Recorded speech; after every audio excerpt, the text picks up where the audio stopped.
It was ridiculous. I was once the pride of Civil 8th High School, a recognized genius. Now, I was being shipped off to the border to slaughter demons. The reason was simple. I didn't awaken a good talent. I awakened a level 1 blood leopard. Is he serious? A level 1 blood leopard is pathetic. I heard the students whispering as I walked by. It only absorbs 100,000th of a victim's cultivation. That's basically useless. I clutched my withdrawal papers and kept my face expressionless. Just a few days ago, these same people were calling me Senior Sue with big smiles. Now that my talent was revealed, everything had changed. In the Dragon Kingdom, only those with B-grade talents or higher can take the college entrance exams. Everyone else has two choices: transfer to a support school to learn smithing or healing, or volunteer for the front lines. Most people choose the support school. It's a safe life, even if you never become a true martial artist. Almost nobody chooses the border. For a high schooler, the front lines are a meat grinder. But I couldn't stomach the idea of hiding in the back. Besides, there was a voice in my head, a constant pull, calling me to that place. Subai, Class 7, a man in camouflage shouted from a military truck parked at the school gates. Here, I said, stepping forward. I handed him my withdrawal papers and my border application. The man looked at me, then at the papers. You're the only one from 8th High who volunteered. With your strength, surviving will be difficult. I'll give you one chance to regret this. Do you want to back out? He didn't take the papers yet. He looked at my pale skin and thin frame, clearly thinking I was just another pretty boy destined to be cannon fodder. He actually looked pitying. Reporting, I said firmly. I don't regret it. Are you sure? I'm sure. Fine. Get on. He tossed my files into a burlap sack and watched me climb up. I could tell he was surprised. Most kids he picked up were crying or shaking, but I was calm. He probably thought it was a waste. A level 1 talent wasn't enough to stay alive out there. Once the truck was full, the man addressed us. Since you chose the border, remember these rules. First, if you desert, you die. Second, if you betray us, your entire family dies. Fifth, don't worry about merit points. In that place, only the strong are kings. We arrive in 10 hours. Sleep now.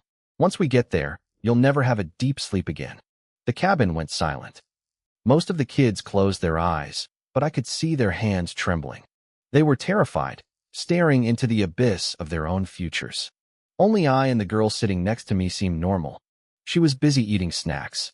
I pulled a necklace out of my pocket. It was silver with a round, deep blue gemstone that looked like a miniature version of Earth. My late mother told me it was a life bond necklace. She wasn't wrong, but she didn't know the whole story. I remembered this thing from my past life. I had spent ages trying to get it through a shopping app, and the moment I finally got it, I crossed over into this world. I thought it would be a legendary item, but for 18 years, it did nothing. It didn't even give me a high-level talent. I ended up with the absolute lowest grade. Since I was going to a battlefield where I'd likely die, there was no point in holding on to the past. I opened the truck window and tossed the necklace into the wind. Hey, that was beautiful. Why did you throw it away? The girl next to me gasped, her eyes wide. Her name was Fu Runing, a classic school beauty type. I had no idea why someone like her was on this truck, and I didn't care enough to ask. I just closed my eyes and ignored her. Wow, so cold, she muttered. Are you a mute? I didn't answer. Suddenly, a faint blue light flashed next to me. Fu Runing rubbed her eyes, thinking she was seeing things, but it vanished instantly. In my half-sleep, a mechanical voice echoed in my head. Asterisk killing intent fully charged. System awakening imminent. Distance to awakening location, 8,848 kilometers, asterisk. I ignored it. I had been dreaming about systems for 18 years. I fell into a deep, genuine sleep. The man in camouflage watched me, nodding slightly. He could tell I wasn't faking it. Most kids were pretending to be calm, but I was actually resting. That kind of mental strength was rare, even if my talent was garbage. 10 hours later, the truck screeched to a halt. We're here. Everyone out. I stepped off the truck and looked up. A massive steel wall, stained with rust and old blood, towered into the clouds. Through a narrow gap in the gate, I could see smoke rising from a battlefield. I heard the distant, guttural roars of demons and smelled the stench of rotting flesh. The wind was harsh, whipping yellow sand against my face. I don't want to be here. Take me home, one boy screamed, breaking down in tears. Several others started vomiting. They begged the man in camouflage to take them back, their faces pale with terror. Trash, the man spat. You made your choice. There is no going back. I had already given them a chance. I gave them exactly 1 minute to pull themselves together. 1 minute later, they had to report to the border distribution office. I stood there, my expression cold and my voice freezing. I didn't leave room for argument. Some veteran soldiers were gathered halfway up the massive steel wall, looking down at us and judging the new recruits.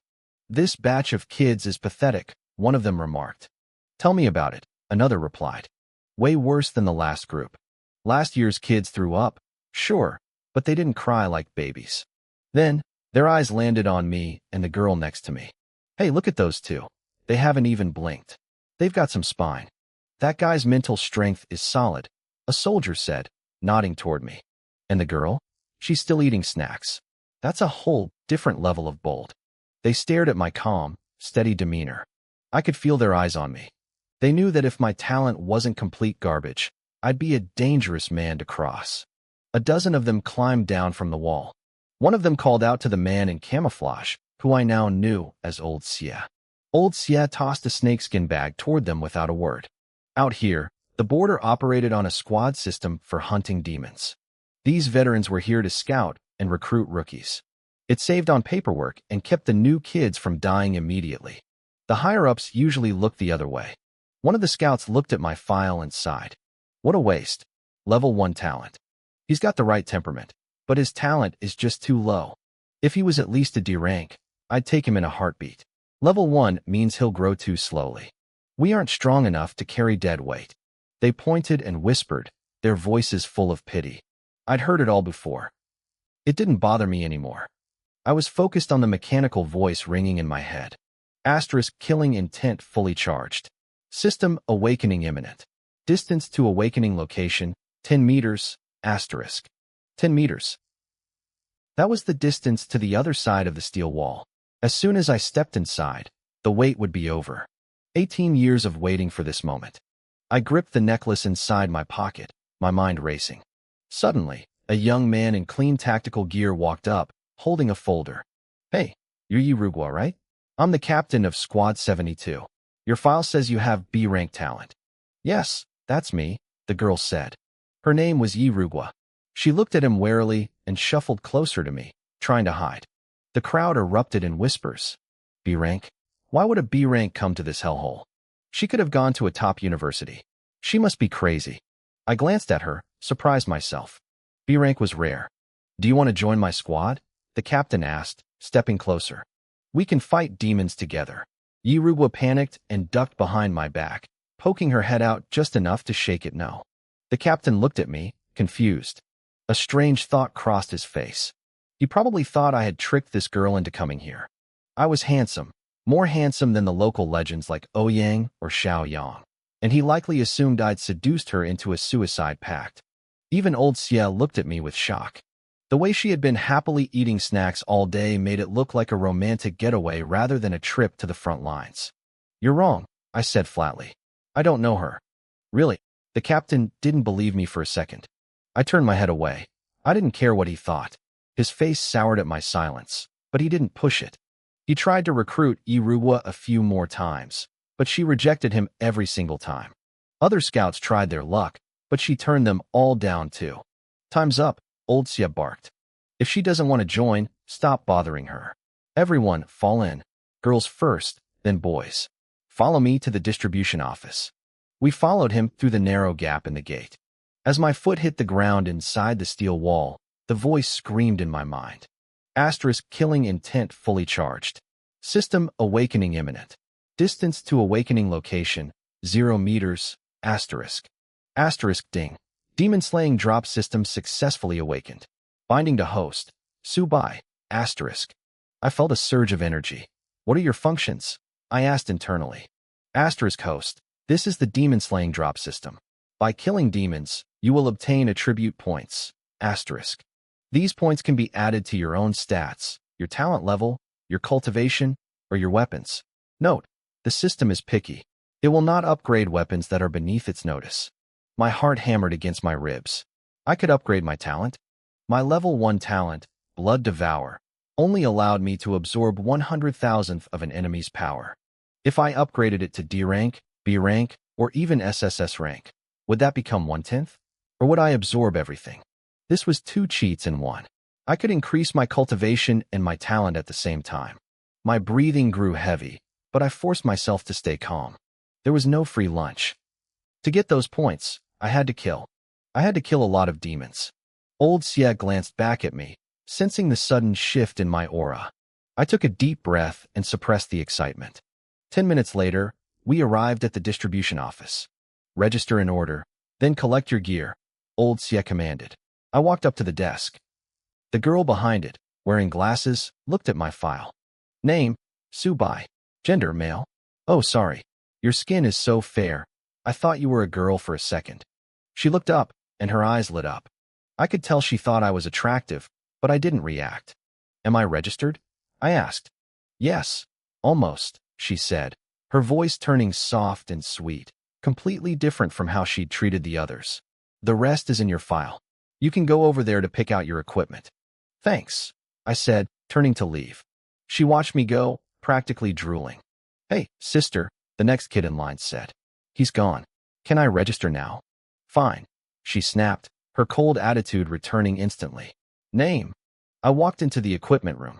Rows of weapons lined the walls, mostly alloy spears and long staffs designed for distance fighting. Old Xie was waiting there for us.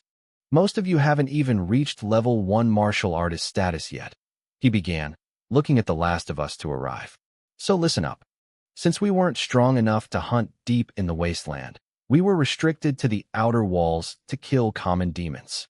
I stood there, listening to Old Xie explain the basics. He told us that most demons were massive with a huge attack range. His advice was simple. Choose long-distance weapons like spears or staves. They were clunky, sure, but they kept you far enough away to stay alive. Most of the other students listened. Their lives were on the line, so they scrambled for the alloy spears. I didn't move. It wasn't that I was being stubborn, I just already knew what I wanted. I wanted a sword. Back in my old world, I was the president of my university's kendo club. I knew the blade. It was the only weapon I felt comfortable with, and in a place like this, comfort meant survival. I searched through several storage rooms before I finally found what I was looking for. Tucked away in a dusty corner of the last room were a few alloy longswords. I picked one up and gave it a sharp flick. The dust flew off, revealing a cold, silver blade. It wasn't fancy, but it felt better than any practice sword I'd ever held. Kid, you really think you can get close enough to a demon to use that? Old Xie had followed me. He watched me with a frown, clearly unimpressed by my choice. In his eyes, a short weapon was a death sentence. 1 inch longer is 1 inch stronger, kid. That thing is known as a short life sword around here. You understand what that implies. Yeah, Subai, listen to Brother Xie, Yi Rouge said, walking over. She was carrying an alloy spear that was actually taller than she was, though she still looked pretty sharp holding it. I didn't say a word. I gripped the hilt, held the sword horizontally, and tapped the blade with my finger. A crisp, clear ring echoed through the room. Before anyone could blink, I sheathed the sword in one fluid, lightning-fast motion. It was effortless. Old Xie and Yi Rouge stared at me, stunned. A girl nearby was so distracted she dropped her spear with a loud clang. She scrambled to pick it up, blushing, but the silence remained. You've practiced before? Old Xie asked, his brow furrowed. I have, I replied simply. Fine. Using a weapon you know is better than using one you don't. He stopped trying to convince me. Once everyone had their gear, he led us to collect our combat uniforms. The uniforms were the same black tactical suits I'd seen the other soldiers wearing. They weren't much to look at, but they were made of special materials that offered defense and stayed clean even in the dirt. We were told to change immediately in the nearby locker rooms. When I walked out, the room went quiet for a second. The black suit fit me perfectly, and with the longsword strapped to my back, I looked like a completely different person. I heard the girls whispering about how I looked like a male god or a noble, while the guys complained they looked like dog thieves in the same gear. Yi Rouge walked out shortly after, looking just as sharp, causing her own little stir. "Quiet down," old Xia shouted. "Uniforms are on. Now for the final choice. This choice involves life and death, so think carefully. You can choose to work in a team, or you can choose to go solo. Teams are capped at 5 people. Solo means you're on your own." The students didn't hesitate. Most of them flocked together, looking for classmates or anyone who looked strong enough to carry them. Even Yi Rouge stopped snacking and shuffled over to my side. Everyone knew that as level 1 martial artists, or even lower, survival was a numbers game. I saw a few girls trying to move toward me, so I stepped to the side. "Subai, are you going solo?" Old Xia asked. He seemed surprised, but not shocked. He probably knew my personality didn't mesh well with others. "Yes," I said. The other students started whispering. I heard someone mutter that I was just showing off. I didn't care. I had a system to level up. I didn't need teammates slowing me down or watching my every move. I wasn't the type to babysit people anyway. "Oh, no team." Yi Rouge looked disappointed. She blinked her big eyes, then looked at old Xia. "Then I won't join one either." Old Xia's face went pale. "Are you sure? You have a B-rank talent. You could have gone to a top university in the interior."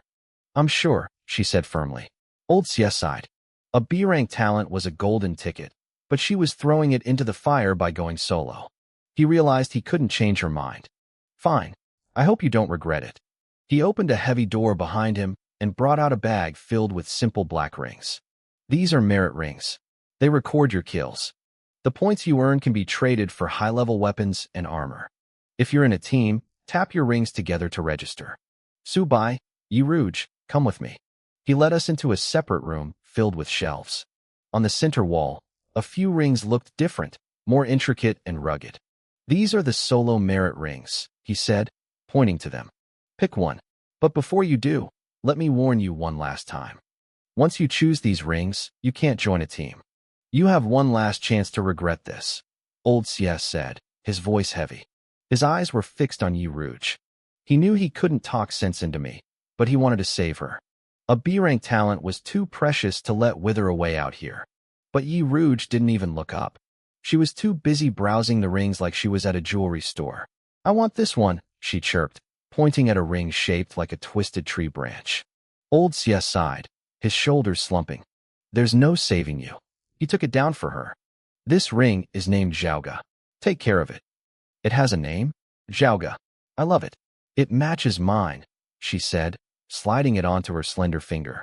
The wooden design looked beautiful against her skin, like a dead branch blooming in spring. I reached out and picked my own. It was blood red, etched with a jagged dragon pattern. It looked aggressive, almost sinister. When old Xia saw my choice, his expression flickered for a second before he masked it. "That one is named Chang'an," he said quietly. "Don't bring shame to that name." I nodded silently. We walked back out to the main hall. When the other students saw our rings, they lost it. "Wait, why are their rings different?" one guy shouted. "Ours are all plain black. That's not fair. I want to re-choose. I want a cool one too," another girl complained. "Quiet," old Xia roared. A wave of intense pressure exploded from him, instantly silencing the room. I felt the weight of his power. A level 3 martial artist. Back in the interior, a man like this would be a high school principal or a high-ranking official.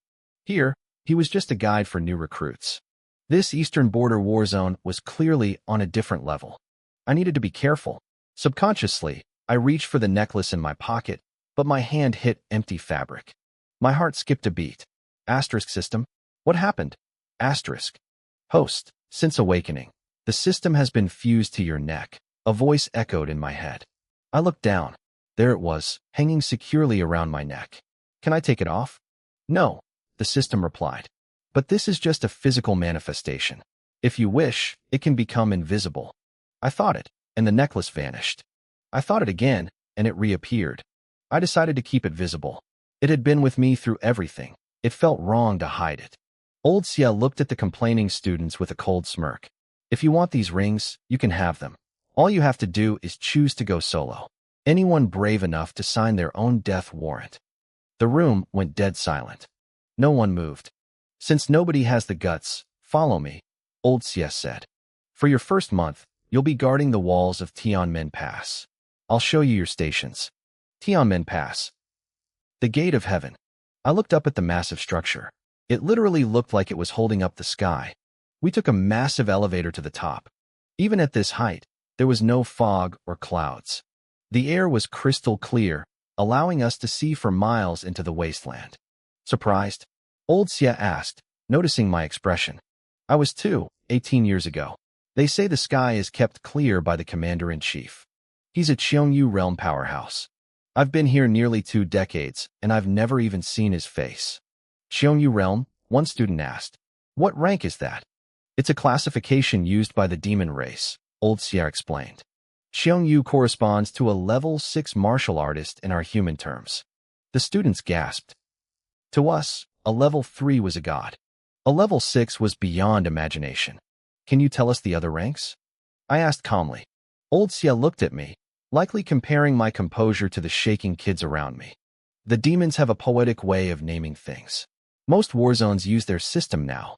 From level 1 to level 9, the ranks are Lingchuan, Lushan, Guanhai, Yufeng, Linshin, Xiongyu, Shenghui, Puti, and Jitian.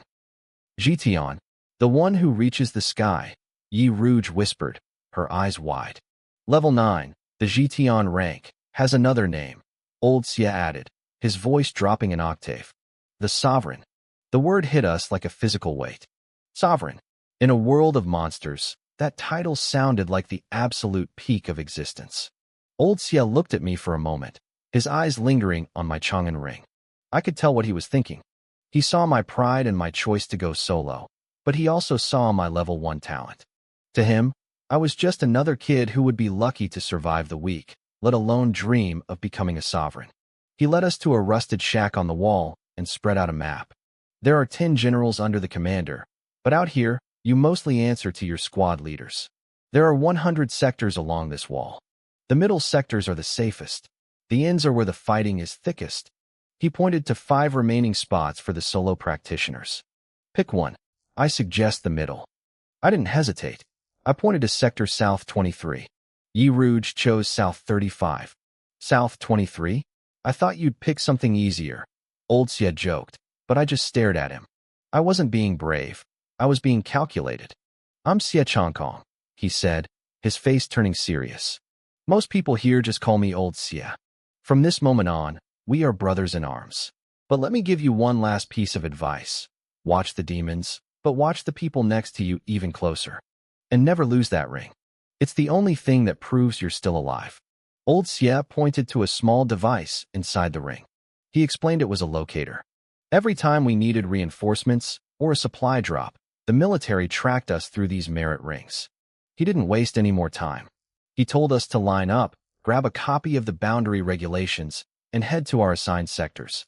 I took my booklet and turned towards Sector South 23. My living quarters were located there. Even though every guard station looked identical from the outside, the map in the handbook was detailed enough that I wouldn't get lost. Wait up, a voice called out. It was Yi Rouge. She was jogging to catch up with me. I didn't stop. I kept my pace steady, staring straight ahead. You're so cold, she pouted, catching her breath beside me. You don't talk at all.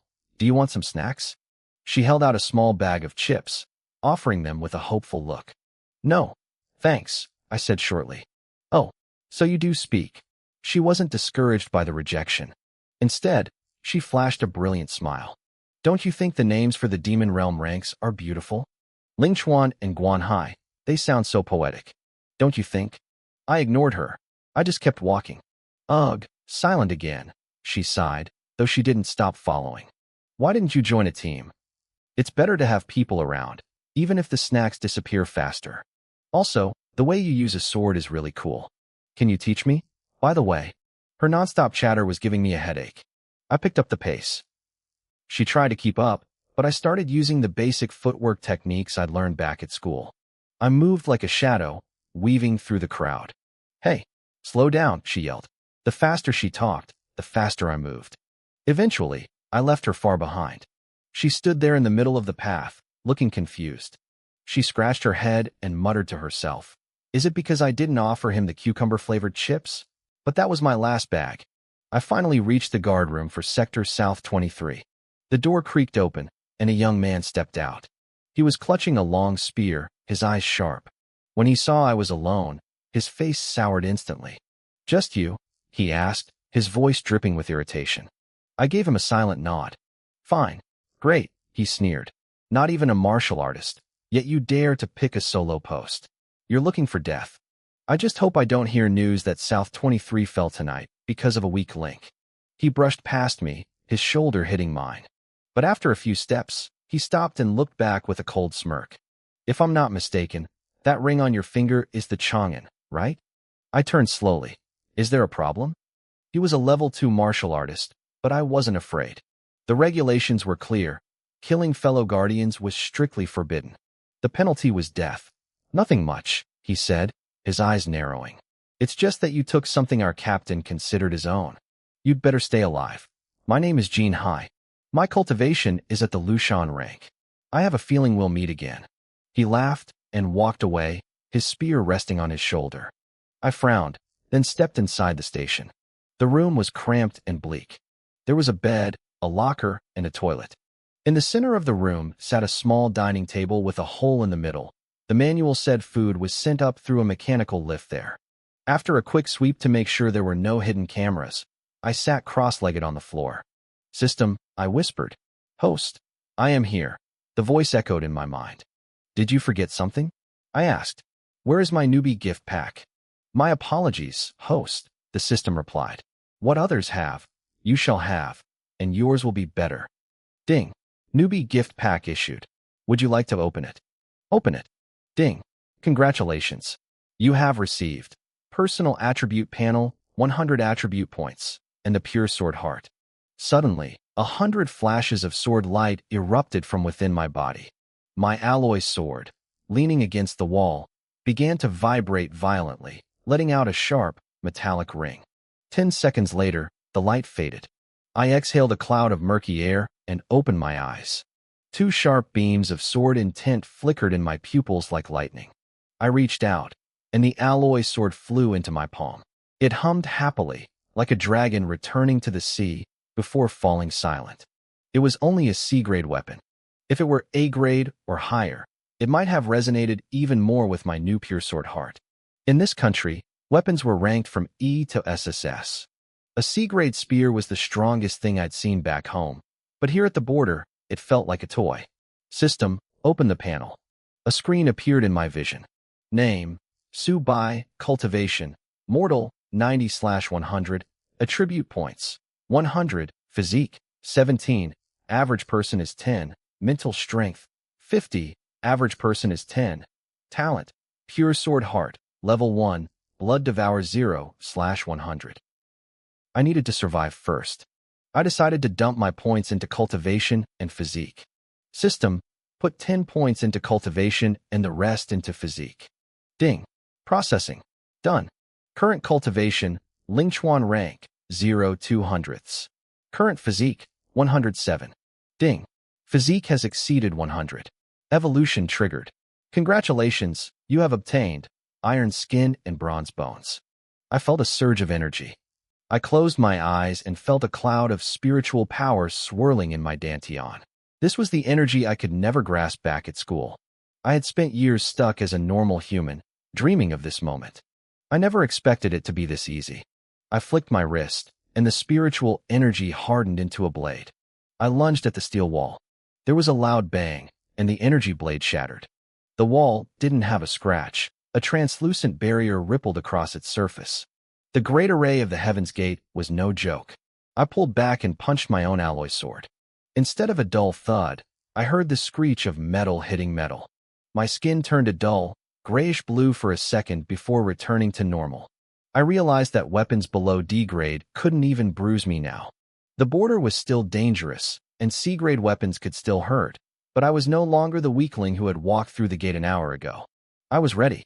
I was still at the bottom of the food chain, but I finally had the power to protect myself. I spent some time getting used to the changes in my cultivation and my new physique before I finally pushed open the door and stepped outside. It was dusk. The sky above Heaven's Gate was filled with swirling yellow sand, making the entire fortress look desolate and lonely. If I looked far enough beyond the gate, I could see lush mountains and greenery. If I looked far back behind the gate, the scenery was the same. Only Heaven's Gate itself sat in the middle of a barren, jagged desert, looking completely out of place. New guy? You're the one who chose to fight solo. The one with the Chang'an merit ring, Subai? A curious voice suddenly rang in my ear. I instinctively looked around, but the area was empty. Don't bother looking, the voice said. This is a spiritual transmission. You just entered the Lingchuan rank, so it's normal that you don't know how to do it yet. I'll teach you. Following the stranger's careful instructions, I quickly mastered the technique. It's me, I replied, tracing the thread of spiritual energy back to its source. I found his location quickly. Are you the guardian of Sector South 22? Yeah, my name is Wu Shanqing, but I'm not like you. I'm part of a team. Where are your teammates? I asked. My 4 teammates are out there hunting demons. I stay back to guard our sector. I nodded to myself. So that was the benefit of a team. One person holds the fort while the others go out to rack up merit points. By the way, Wu Shanqing added, that girl next to you, Yi Rouge, is pretty impressive. She just broke through to the Lingchuan rank too. I blinked, confused. Next to me? Isn't she in Sector South 35? Hold on, I'll patch her into this transmission, he muttered. A moment later, a crisp, pleasant voice chirped in my ear. Subai? It's me, Yi Rouge. I can't believe you reached the Lingchuan rank too. You're amazing. I suddenly felt like going back inside and staying quiet. Oh, did you call home to tell your family you're safe? She asked. No, I said. The border was a war zone. The signal was too weak for normal phones, so I hadn't even brought mine. I have a satellite phone, she said excitedly. If you need to make a call, come find me at Sector South 24. I just traded with someone to move here. Wow. Subai actually talked back to me. I could practically hear the grin on her face, imagining her dimples and little tiger teeth. I was surprised. Satellite phones were strictly controlled military resources. Then again, she had a B-grade talent and still ended up at the border. Nothing about her was normal. Cough. Sorry to interrupt, Wu Shanqing cut in. It's almost 6 o'clock. That's peak time for demon attacks. You two better get ready. If you want to keep chatting, just use the transmission. He cut the link. I had no intention of seeking out a chatterbox like Yi Rouge, but she sent me her personal transmission frequency anyway. Subai, here's my frequency. Remember the route to my sector. Come find me if you want to use the phone. I hesitated, then sent a brief acknowledgement. I was alone now, but there were still people back home I cared about. Asterisk dong. Dong. Dong. Asterisk. At exactly 6 o'clock, a heavy bell echoed through the fortress. Demon hunters, to your positions. Defend the city. The 7th chapter of my life at the border was beginning. Everyone in the guard rooms stepped out at once. We stood atop the massive steel ramparts, forming a second wall made of flesh and blood. Suddenly, brilliant beams of light shot up from both ends of the wall, illuminating the dark horizon. Look up. It's the wind-riding rank experts, someone shouted. The heavy atmosphere broke for a second as people watched figures soaring through the air. But the silence that followed was even deadlier. I didn't have time to admire people flying. Miles ahead of Heaven's Gate, a thick, black mist had gathered out of nowhere. The moon hung high, casting a cold, silver light. In that faint glow, I saw them. Hundreds, thousands, maybe tens of thousands of demons. They were howling and clawing their way toward us. I had never seen anything like it. My face turned grim, and my grip on my alloy sword tightened. Back in the monitoring room, veteran hunters were watching the screens. The demons are out in force tonight. Those rookies are going to be slaughtered. Definitely. This wave is stronger than the one we faced when we started. Most of them don't even have cultivation. How are they supposed to hold? Wait, look at these two, one of the veterans said, pointing. These guys are different. A dozen hunters gathered around the main screen, which was split into 100 small feeds. 10 sectors were circled in red. In 8 of those feeds, the rookies were shaking, their faces pale with terror. Some were even collapsed on the ground, wailing in fear. Trash. Absolute garbage, the veteran sneered. You weren't much better when you first got here, the man in the chair retorted. He pointed to the last 2 red circles. The room went quiet with a hint of respect. In one screen, Yi Rouge held an alloy spear in one hand and a spirit stone in the other, looking focused. In the other was me. I stood straight, sword in hand, staring down at the base of the wall. The wind whipped my hair around, making me look like a cold, wandering swordsman. That kid looks sharp, someone muttered. But he might just be acting tough. The demons haven't hit his section yet. Let's see if he wets his pants when the killing starts. Wanna bet? I bet he'll be crying for help in 5 minutes. The veterans started placing bets. None of them believed a new guy with no apparent background could face the demon tide. They had seen too many geniuses crumble the moment blood was spilled. 3 minutes later, the demon army hit the walls. They were organized, splitting up to attack different sectors. Most went for the flanks, but a small group hit the center. Even so, over 100 demons swarmed toward my section, Sector South 23. I scanned them. Most were mindless beasts, but 13 of them were at the Lingchuan rank, just like me. Scree, the demons reached the base of the wall, their eyes glowing crimson. They began to climb, their sharp claws digging into the steel and sending sparks flying. The wall's defensive arrays pulsed with blue electricity, shocking them and tearing their flesh, but they didn't seem to feel pain. They were desperate to get over the wall and slaughter the humans on the other side. Suddenly, a demon with massive black wings leaped over the edge and landed on the rampart. It was a pterodactyl-type demon, known for its incredible speed. It hissed at me, ready to kill. The pterodactyl demon's claws were lethal. Even the weakest ones possessed talons as sharp as Earth-grade weapons. It shrieked, a sound like grinding metal, and lunged at me. It didn't give me a second to breathe. As the beast closed the distance, I saw the disdain in its crimson eyes. If I had been holding a long spear or a staff, it might have felt a hint of fear. But it saw me standing there with nothing but a standard-issue longsword. To the demon, I was already a corpse.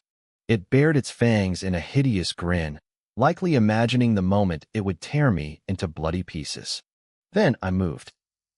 I was fast, faster than the demon could even track. Before it could snap its jaws, I had already vanished from its line of sight. The demon's eyes widened in shock. It tried to pull back, but its massive weight and momentum made it impossible to turn. It went sailing forward, completely exposed. I stepped back into range, my movement fluid and cold. I raised my sword and let it fall in one clean arc. The blade sliced through its neck like paper. The demon slumped to the ground, its life fading. In its final moments, it looked confused. It couldn't understand how a human could be so calm or so deadly. High above on another section of the wall, Xie Chongkong was busy slaughtering demons, but he kept his eyes on the different sectors. When he saw me take down the pterodactyl without a hint of panic, he froze. He expected me to do okay, but he didn't expect this. I wasn't just surviving. I was hunting like a wolf. Old Xie, stop using that sea-viewing mirror to peep at people. Someone joked over the comms. I'm not peeping. I'm supervising, Xie Chongkong barked back, hurling his spear to impale a demon. Back in the monitoring room, the officers were staring at the screens. Suddenly, one of them slammed his hands on the table and stood up. Everyone crowded around. On the screen, I stood tall on the ramparts, my hair blowing in the wind. I looked steady, unshakable. The contrast was jarring. A lean, young man standing over the massive carcass of a winged beast. Quick, zoom in on that section, one officer shouted. The technician scrambled to blow up the image until it filled half the wall. We could see every strand of my hair and the jagged wound on the demon's head. One strike, someone whispered. He took it down in a single move. Is this kid even human? A pterodactyl demon was as strong as a Lingchuan rank practitioner. Killing one so easily was unheard of for a rookie. They immediately pulled up the playback, watching my sidestep and strike in slow motion. The room went silent. It was a textbook kill, perfect timing, perfect execution, and an incredible mental state. He's a genius, someone finally gasped. No one argued. Wait, I just checked his file. Another officer sighed, his excitement fading.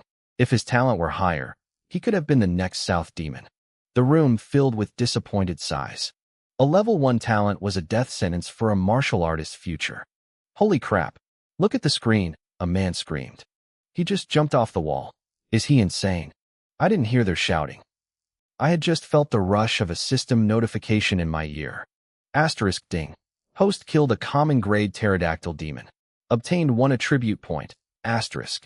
My eyes lit up. This wasn't just a battle, it was a gold mine. I swung my alloy sword, decapitating a wolf demon that tried to leap at me. Asterisk ding. Host killed a common grade wolf demon. Obtained 1 attribute point. Asterisk. I didn't wait for the next one to come to me. I took a deep breath and leaped straight off the high wall, plunging into the sea of monsters below. I landed hard, right on top of a skeleton demon.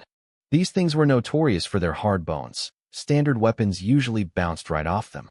You had to crush the core inside their skulls to stop them. I didn't give it a chance to react. I drove my sword straight through its eye socket, shattering the core. Asterisk ding. Host killed a common grade skeleton demon.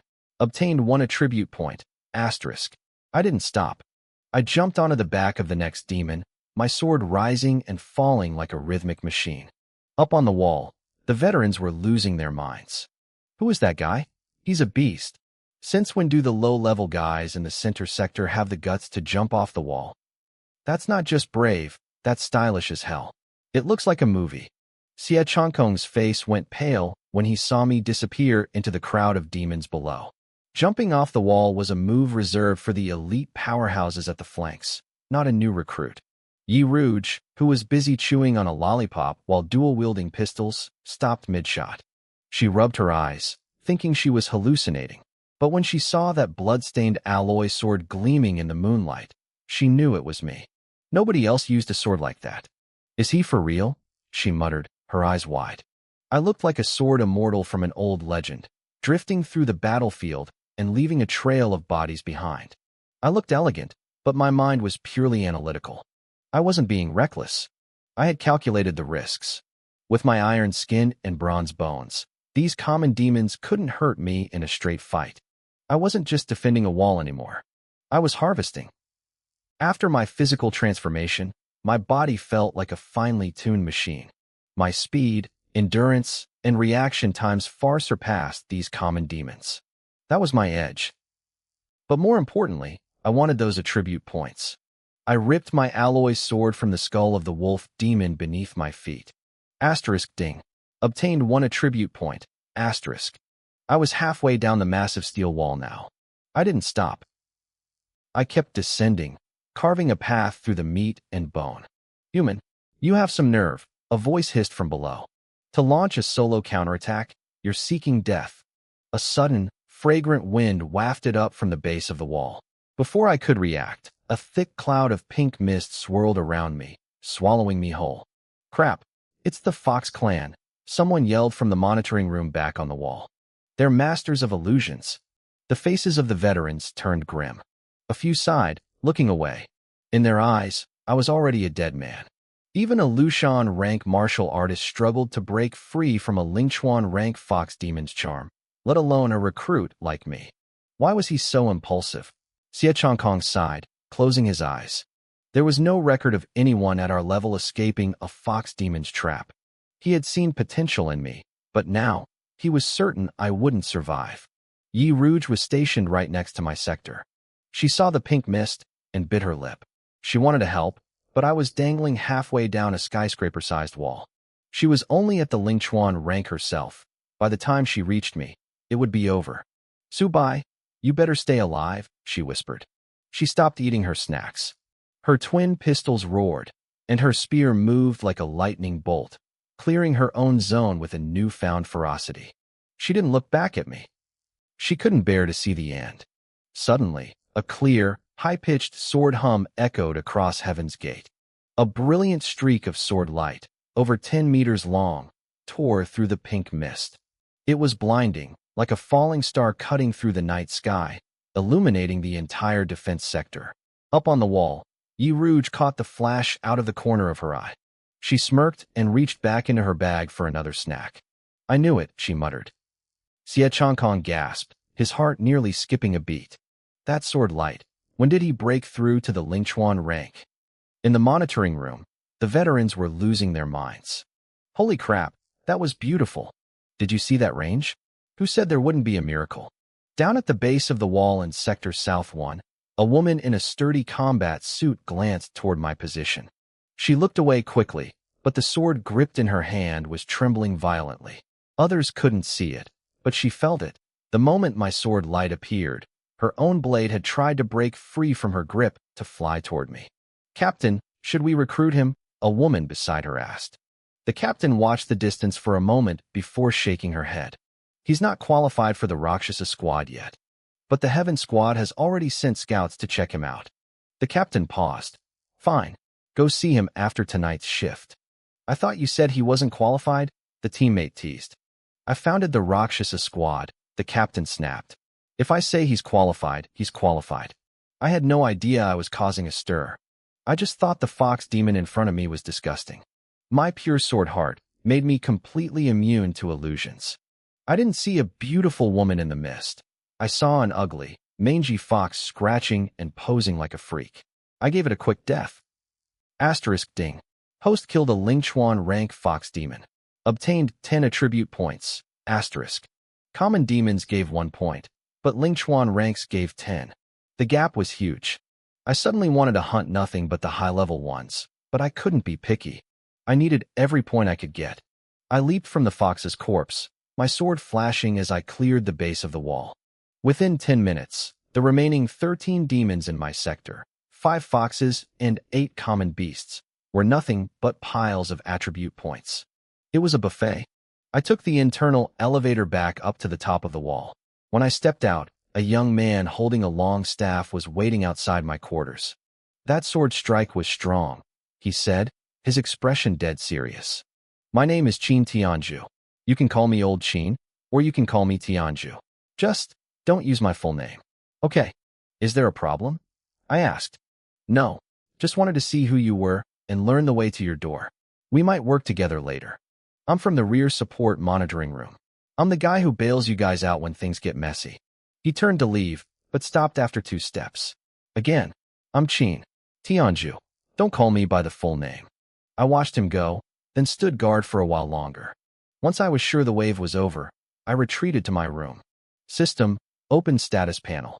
Host, Su by cultivation, Lingchuan rank, early, 0 200s, attribute points, 234 physique, 107, iron skin and bronze bones, spirit, 50 talent, pure sword heart. "Put 200 points into cultivation," I commanded. "Put the rest into physique." Asterisk ding. Level up. Current rank, Lushan rank, early, that asterisk physique updated, 141. Asterisk system alert. Host has reached Lushan rank. Physique, bonus triggered. Current physique, 235, asterisk. Asterisk ding. Physique has passed 200. Evolution triggered. Obtained, silver bone body, asterisk. The silver bone body made me immune to all damage from grade C weapons and below. A white mist enveloped me, but this time there was no pain. It felt like soaking in a warm spring. I could hardly believe how fast I was growing just by fighting. As the mist faded, I clenched my fist. A translucent, silvery protective film formed over my skin. I could see my pale skin and blue veins beneath it, but it felt harder than diamond. I relaxed my hand, and the silver glow vanished. I was ready for whatever came next. The silver bone body was definitely superior to the iron skin and bronze bones. The best part was that the protection resided beneath the surface. I wouldn't turn into some metallic freak in the middle of a fight, which was a huge relief. I took a moment to get used to the changes in my body. My guess was right. This breakthrough significantly boosted my speed and endurance. However, I was confused by my cultivation. Aside from my spiritual energy feeling much denser, I didn't feel a massive shift in power like I did with my physique. "System, what's going on?" I asked internally. The system explained that the Lushan rank, the second stage of cultivation, had a history dating back hundreds of thousands of years. It was named after a treacherous peak called Heaven's Peak. The first person to climb it built a tower there called Lushan, meaning the tower higher than the mountain. Since only those in the second stage of cultivation could make the climb, the name stuck. At this level, the most obvious change for a martial artist was physical strength. So the third rank, Guanhai, focuses on spiritual energy? I guessed. The system confirmed that while each breakthrough improved everything, Guanhai focused on energy. I checked my spirit attribute. It had jumped from 50 to 80. In less than a day, I had broken through 2 ranks and evolved my physique twice. Everything was moving in the right direction. Still, I felt a bit helpless. If it weren't for this system, my low-level blood burst talent wouldn't have even gotten me past the first rank. I probably would have been ripped to shreds by that pterodactyl earlier. A knock at the door interrupted my thoughts. "Hello, Subai. I'm Liu Yang Shui, the deputy captain of the Rakshasa squad." I opened the door. The woman standing there blinked, her eyes momentarily unfocused as she looked at me. Then, a look of pure shock washed over her face. "You've already reached the Lushan rank?" she stammered. Shui had checked my files earlier. They said I wasn't even a level 1 martial artist. She had heard I was a hard-working student with a solid foundation, but that my talent was the lowest grade, level 1 blood burst. She knew I had shown Ling Chuan's strength during the monster attack, which made sense given my effort. But jumping to the 2nd rank in less than half a day? That was unheard of in the entire Dragon Kingdom, unless you were a child of a legendary martial arts family with a massive inheritance. She stared at me, trying to make sense of it. "Subai, are you a dual talent user?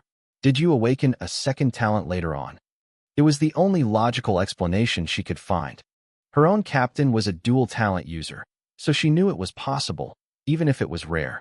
I didn't say anything, but her question gave me an idea. My blood burst talent was limited to absorbing cultivation, but if I upgraded it to S rank or higher, could I absorb other people's talents too?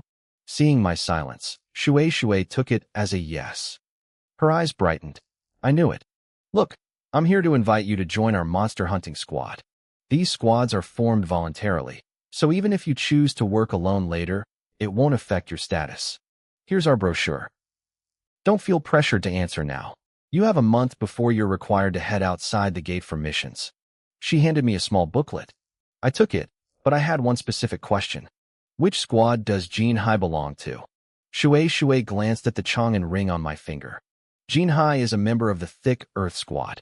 His captain is Tang Zhun, a level 4 martial artist in the Yufeng rank. He's dangerous. He's always considered that ring his property, so you need to be careful. But don't worry, we in Rakshasa aren't afraid of him. She gave me a playful wink. "Just so you know, once you reach the Yufeng rank, people use their talent as a code name. Tang Zhun's talent is A-grade Thick Earth. He's a military academy grad." I felt a bit demoralized hearing that. Everyone seemed to have better talents than me. As for me, I'm an academy grad too, she laughed, turning into a streak of green light as she leaped into the night sky. "Be careful, Junior. Tang Zhun won't touch you inside Heaven's Gate, but once we head out for missions in a month, it'll be a different story." I watched her go, then closed my door and sat on my bed. I opened the booklet. It was decorated with pink patterns and looked surprisingly girly. The first page was the captain's profile. No photo, just text. Name, Wanyao. Rank, Yufeng Peak, level 4. Talents, A-grade Sword Heart, B-grade Divine Archer. A dual talent user at the peak of the 4th rank. I finally understood why Shui said they didn't fear Tang Zhun. A dual talent user at that level could likely fight people even stronger than themselves. They were invincible among their peers. I flipped the page. Shui's profile was much flashier, complete with a selfie. She was an early-stage Yufeng rank with an A-grade Willow Demon talent. The other 2 members were both women at the Guanhai rank. The realization hit me. I had 1 month to get stronger. Outside the gate, it wouldn't just be monsters I had to worry about. It would be people like Jin Hai. I checked my Chang'an ring. It showed a balance of 234 merit points. These points worked just like my system's attribute points, but 234 wasn't enough. I needed to earn more to trade for a sword technique at the logistics department. The basic moves I learned in school were useless against real monsters. I needed high-level techniques to actually make use of my new strength. I looked around my room, which was now decorated with cloud-shaped lamps and pink ornaments, clearly the work of the Rakshasa girls. 3 of them were currently huddled around a table in their own quarters, staring at photos. Every single photo was of me. The man sitting at the head of the table looked up as Shui walked into the room. 2 other women were with him, their eyes fixed on her. Shui didn't say a word. She just shook her head with a look of deep regret. It didn't work. She had failed to recruit the handsome newcomer. The two other girls looked crushed. One of them leaned forward, asking if Shui had explained things clearly. She even offered to go try herself. Shui sighed and slumped into her seat, grabbing a water bottle and taking a long swig. She looked utterly depressed. I'm the older one, the other girl chimed in, standing up to head for the door. I should go talk to him. The man at the table slammed his hand down, stopping them. His eyes were cold as he looked at Shui. He told them to stop messing around. Shui's eyes flickered. She dropped a bombshell. I was already at the Lushan rank. The room went silent. They didn't believe it. I had just broken through to the Lingchuan rank the night before. Reaching Lushan that fast was supposed to be impossible. Shui stopped joking and pinched her cheek. She explained that a grade, one talent couldn't possibly grow that quickly. She suspected I was like their captain, Lan Yao, a dual talent user. One of the girls screamed in shock until a sharp look from the captain made her shut her mouth. Shui admitted I hadn't confirmed it, but she was certain. She felt that my second talent was likely A grade or higher, specifically related to swords. If it wasn't, my presence wouldn't have resonated so strongly with her own sword. The captain asked about my attitude. Shui told him I hadn't said yes or no. I had taken their booklet and asked for a month to think. She also mentioned that I had chosen the Chang'an merit sword. The captain looked down at his own blade, named Wanxiu. Shui continued, telling them I had asked for intel on Jin Hai and the Nether Squad. She expected me to be scared of their leader, Tang Zhan, but I hadn't even blinked. To her, this confirmed I was an arrogant, high-level genius. The two girls in the room were practically swooning. A handsome, sword-wielding genius was exactly their type. The captain ignored them and stood up. He said if I wanted to join the Rakshasa squad, they would take me. If not, he wouldn't beg. Shui was surprised. She couldn't understand how he wasn't more desperate to recruit a dual-talent prodigy.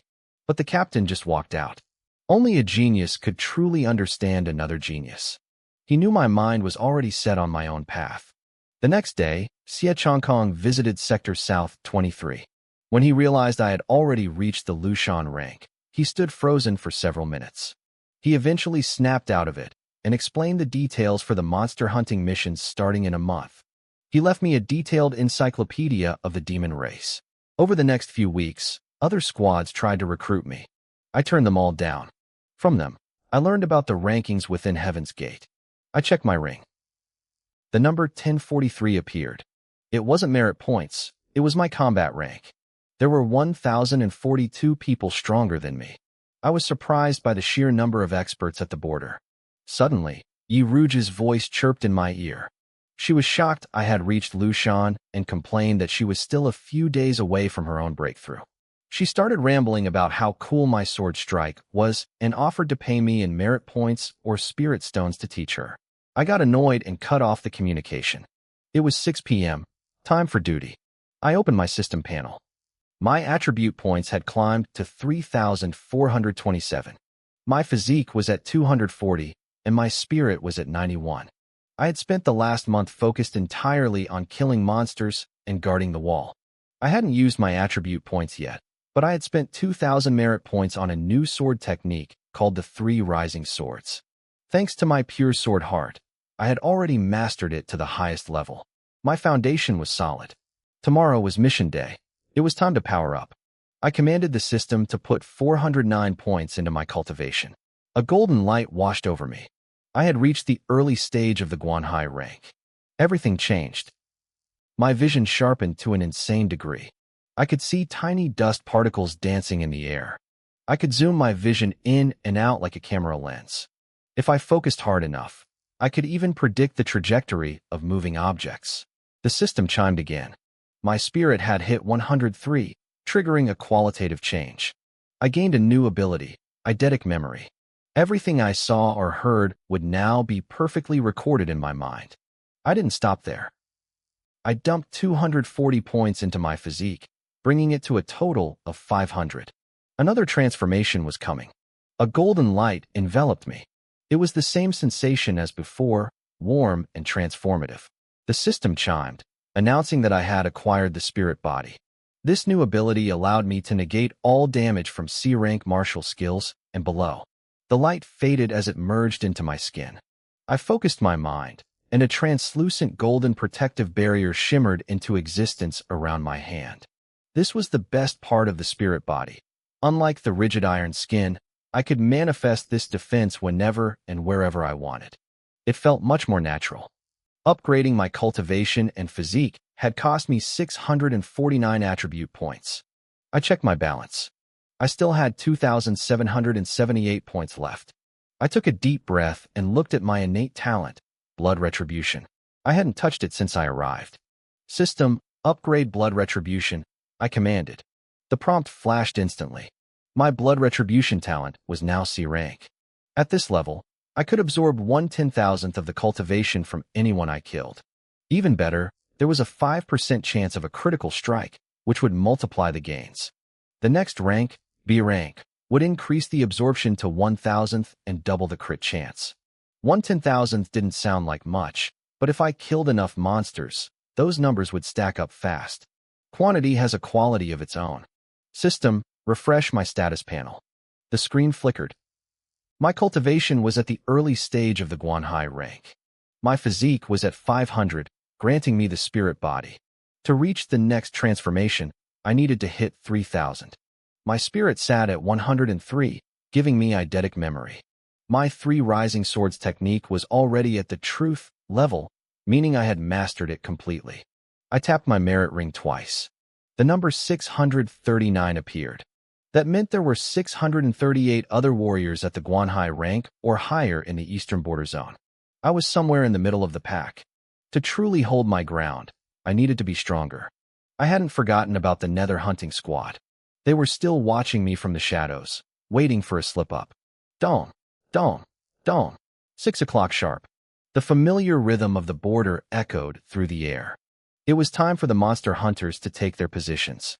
I grabbed my longsword and climbed the city wall. The full moon hung high, casting a cold frost over the desert landscape. The wind picked up, swirling sand into the air. Tonight was quiet, but tomorrow I was heading out. Back at the logistics department, the news was spreading like wildfire. What? Subai actually took that mission.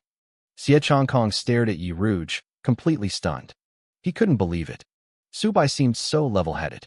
Why would he take a suicide mission? Shui stood nearby, looking just as lost. He had come early to get an answer from me about joining their team, but he was too late. I was already gone. In the last 10 years, almost everyone who took the Monster Genius Killer mission had died. Only one person had ever returned, the man they called the Male Demon. And when he took it, he was already at the late stage of the Guanhai rank with dual talents. He barely made it back alive. People couldn't understand where a newcomer like me got the nerve.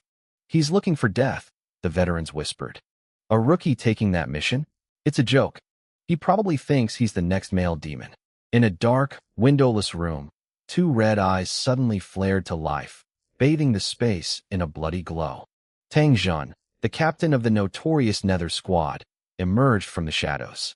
Captain, a voice reported, Subai took the killer mission. Should we proceed with the recruitment plan? Tang Zhun let out a cold snort. No need. If a genius like the male demon barely survived it at the late Guanhai stage, a brat at the Lushan rank doesn't stand a chance. He's already a dead man. Across the base, the Tiandao squad was having a similar conversation.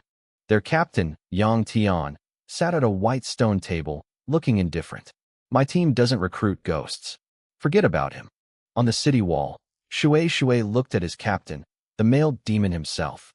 Captain, should we help him? We finally found someone who fits the team. I don't want to see him die. Start the backup plan. The male demon replied, his back turned. Recruit someone else. But Captain, that's an order. The male demon snapped, his voice icy. He turned and walked away, leaving Shui behind. No one noticed that the hand holding his sword was trembling. Deep in his eyes, there was a flicker of rare, raw fear. He knew better than anyone that the mission wasn't meant for humans. If it wasn't for pure, blind luck, he would have died out there too. I didn't care what they thought. I had already crossed the desert and reached the edge of a monster camp. There were no warnings, no speeches. I just drew my sword and started killing. 10 minutes later, the last monster in the camp fell. The system chimed. killed 232 monsters, gained 412 attribute points. I tapped my merit ring 3 times. A string of numbers appeared, 232/10,000. That was my progress. It seemed 20 low-level monsters only counted as 1 toward the mission goal. Not fast enough, I muttered. I wiped the blood from my blade and pushed deeper into the monster territory. Soon, another camp appeared. With my enhanced vision, I counted hundreds of them. The spiritual fluctuations were strong. Many were at the Lingchuan rank or higher. To anyone else, this was a death trap. To me, it was a gold mine. I walked toward the camp, my sword dragging in the dirt, my killing intent radiating like a physical weight. Human, the monsters roared. They charged, their massive bodies shaking the ground. They saw a lone, thin human and laughed, expecting an easy meal. Their laughter didn't last long. I became a blur of golden light. I didn't dodge. I didn't hide. I walked straight through their attacks, my spirit body absorbing everything they threw at me.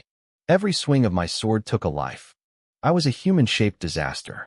The monsters who had been so arrogant seconds ago were now scrambling backward, their eyes wide with terror. They had realized too late that they weren't fighting a man. They were fighting a god of slaughter. If any humans had been there to see it, they would have been speechless. Humans were supposed to be prey, but for the first time, these brutal monsters were feeling true, bone-chilling fear. "Fall back," one of them shrieked. "Go report to the Great One. This human is too strong. Run." The monsters didn't care about honor anymore. They scattered like startled birds, desperate to escape. My eyes turned cold. I moved, my feet blurring across the ground. Within seconds, I had cut down most of them. A few winged monsters managed to take to the skies and escape into the distance, but I didn't chase them. I slammed my long sword into the dirt. A sudden wind kicked up, swirling around the graveyard of monster corpses I had created. I closed my eyes and focused. Faint streaks of blood-red energy began to rise from the fallen monsters, flowing into my body like a tide. This was my C-grade talent, blood absorption, at work. A few minutes later, the red mist vanished. I opened my eyes and clenched my fist. A surge of violent spiritual energy pulsed through my veins. My cultivation had increased. It wasn't a massive jump, but it was the first time I felt the direct benefit of my talent. The system chimed in my head. Killed 352 monsters. Gained 802 attribute points. I checked my total.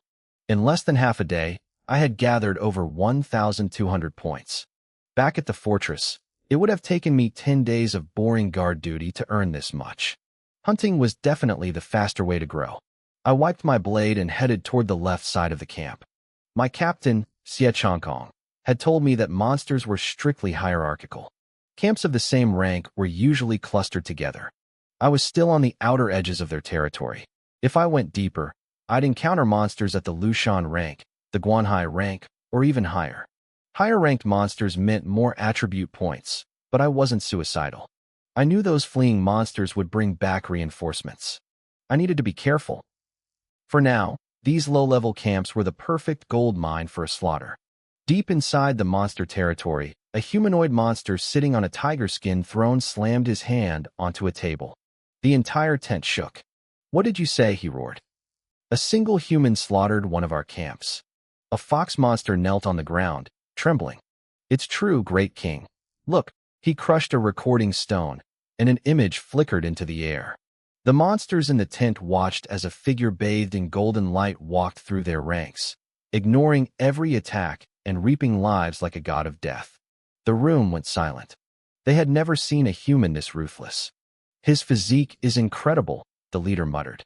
He was Lei Tian, a member of the Thunderbolt tribe. His eyes shimmered with greed. He noticed the golden light wasn't coming from the human skin, but from a protective barrier floating just above it. Humans were weak, but their artifacts were legendary. Lei Tian decided that golden light must be a high-level treasure. If he took it for himself, his power would skyrocket. "Don't follow me," Lei Tian commanded, standing up. "I will crush him myself." He vanished in a blur, but then reappeared a second later. "Wait, what rank is he?" "My king, he seems to be at the Guanhai rank, just like you," the fox monster replied. Lei Tian sneered. "A human Guanhai rank? That's nothing." But listen, if I'm not back within a day, tell my older brother to avenge me." He laughed arrogantly and disappeared for good. The other monsters looked at each other, confused. If the human was nothing, why did the king mention his brother? They decided to wait. Maybe the king just wanted his brother to see his victory later. Meanwhile, I had already cleared 3 more camps. My total attribute points had climbed to 2,132. Thanks to my blood absorption talent, my cultivation had broken through to the mid-stage of the Guanhai rank. I also discovered a hidden perk of the talent. As it absorbed energy, it restored a small portion of my own spiritual power. It wasn't much, maybe 5% of what I spent per camp, but it meant I could fight longer without resting. If I could upgrade this talent, I could eventually become a perpetual motion machine of death. I was approaching the next camp when a massive figure stepped out to meet me. He was humanoid, but had 2 large horns and thick black fur. "I am Lei Tian of the Thunderbolt tribe," he boomed. "We are famous for our physical strength. You seem tough for a human. Do you dare to test your body against mine?" He didn't hide his Guanhai rank pressure. Dozens of monsters emerged from the camp behind him, cheering and mocking me. "Weak human, do you have the guts?" they yelled. "Our king is invincible." I looked at Lei Tian calmly. Then I nodded. "Good." Lei Tian laughed. "You have more backbone than most of your kind." In this world, monster ranks were strict.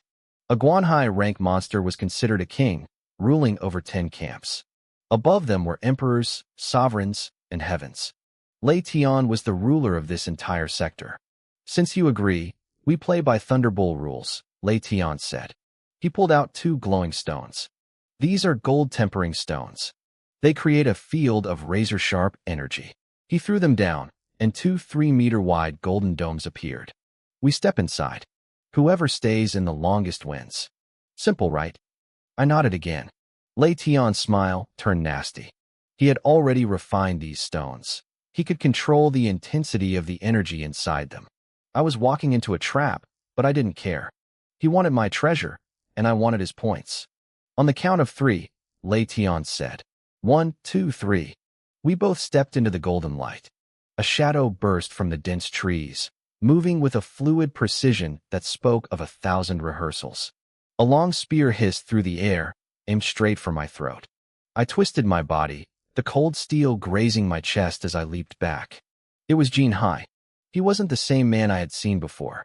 The weak aura was gone, replaced by the crushing pressure of a true Guanhai rank master.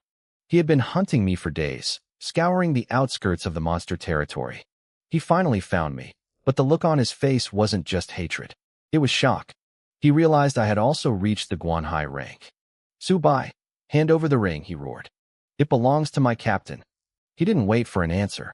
He lunged again, brandishing a B-grade spirit weapon called the Thunder Spear.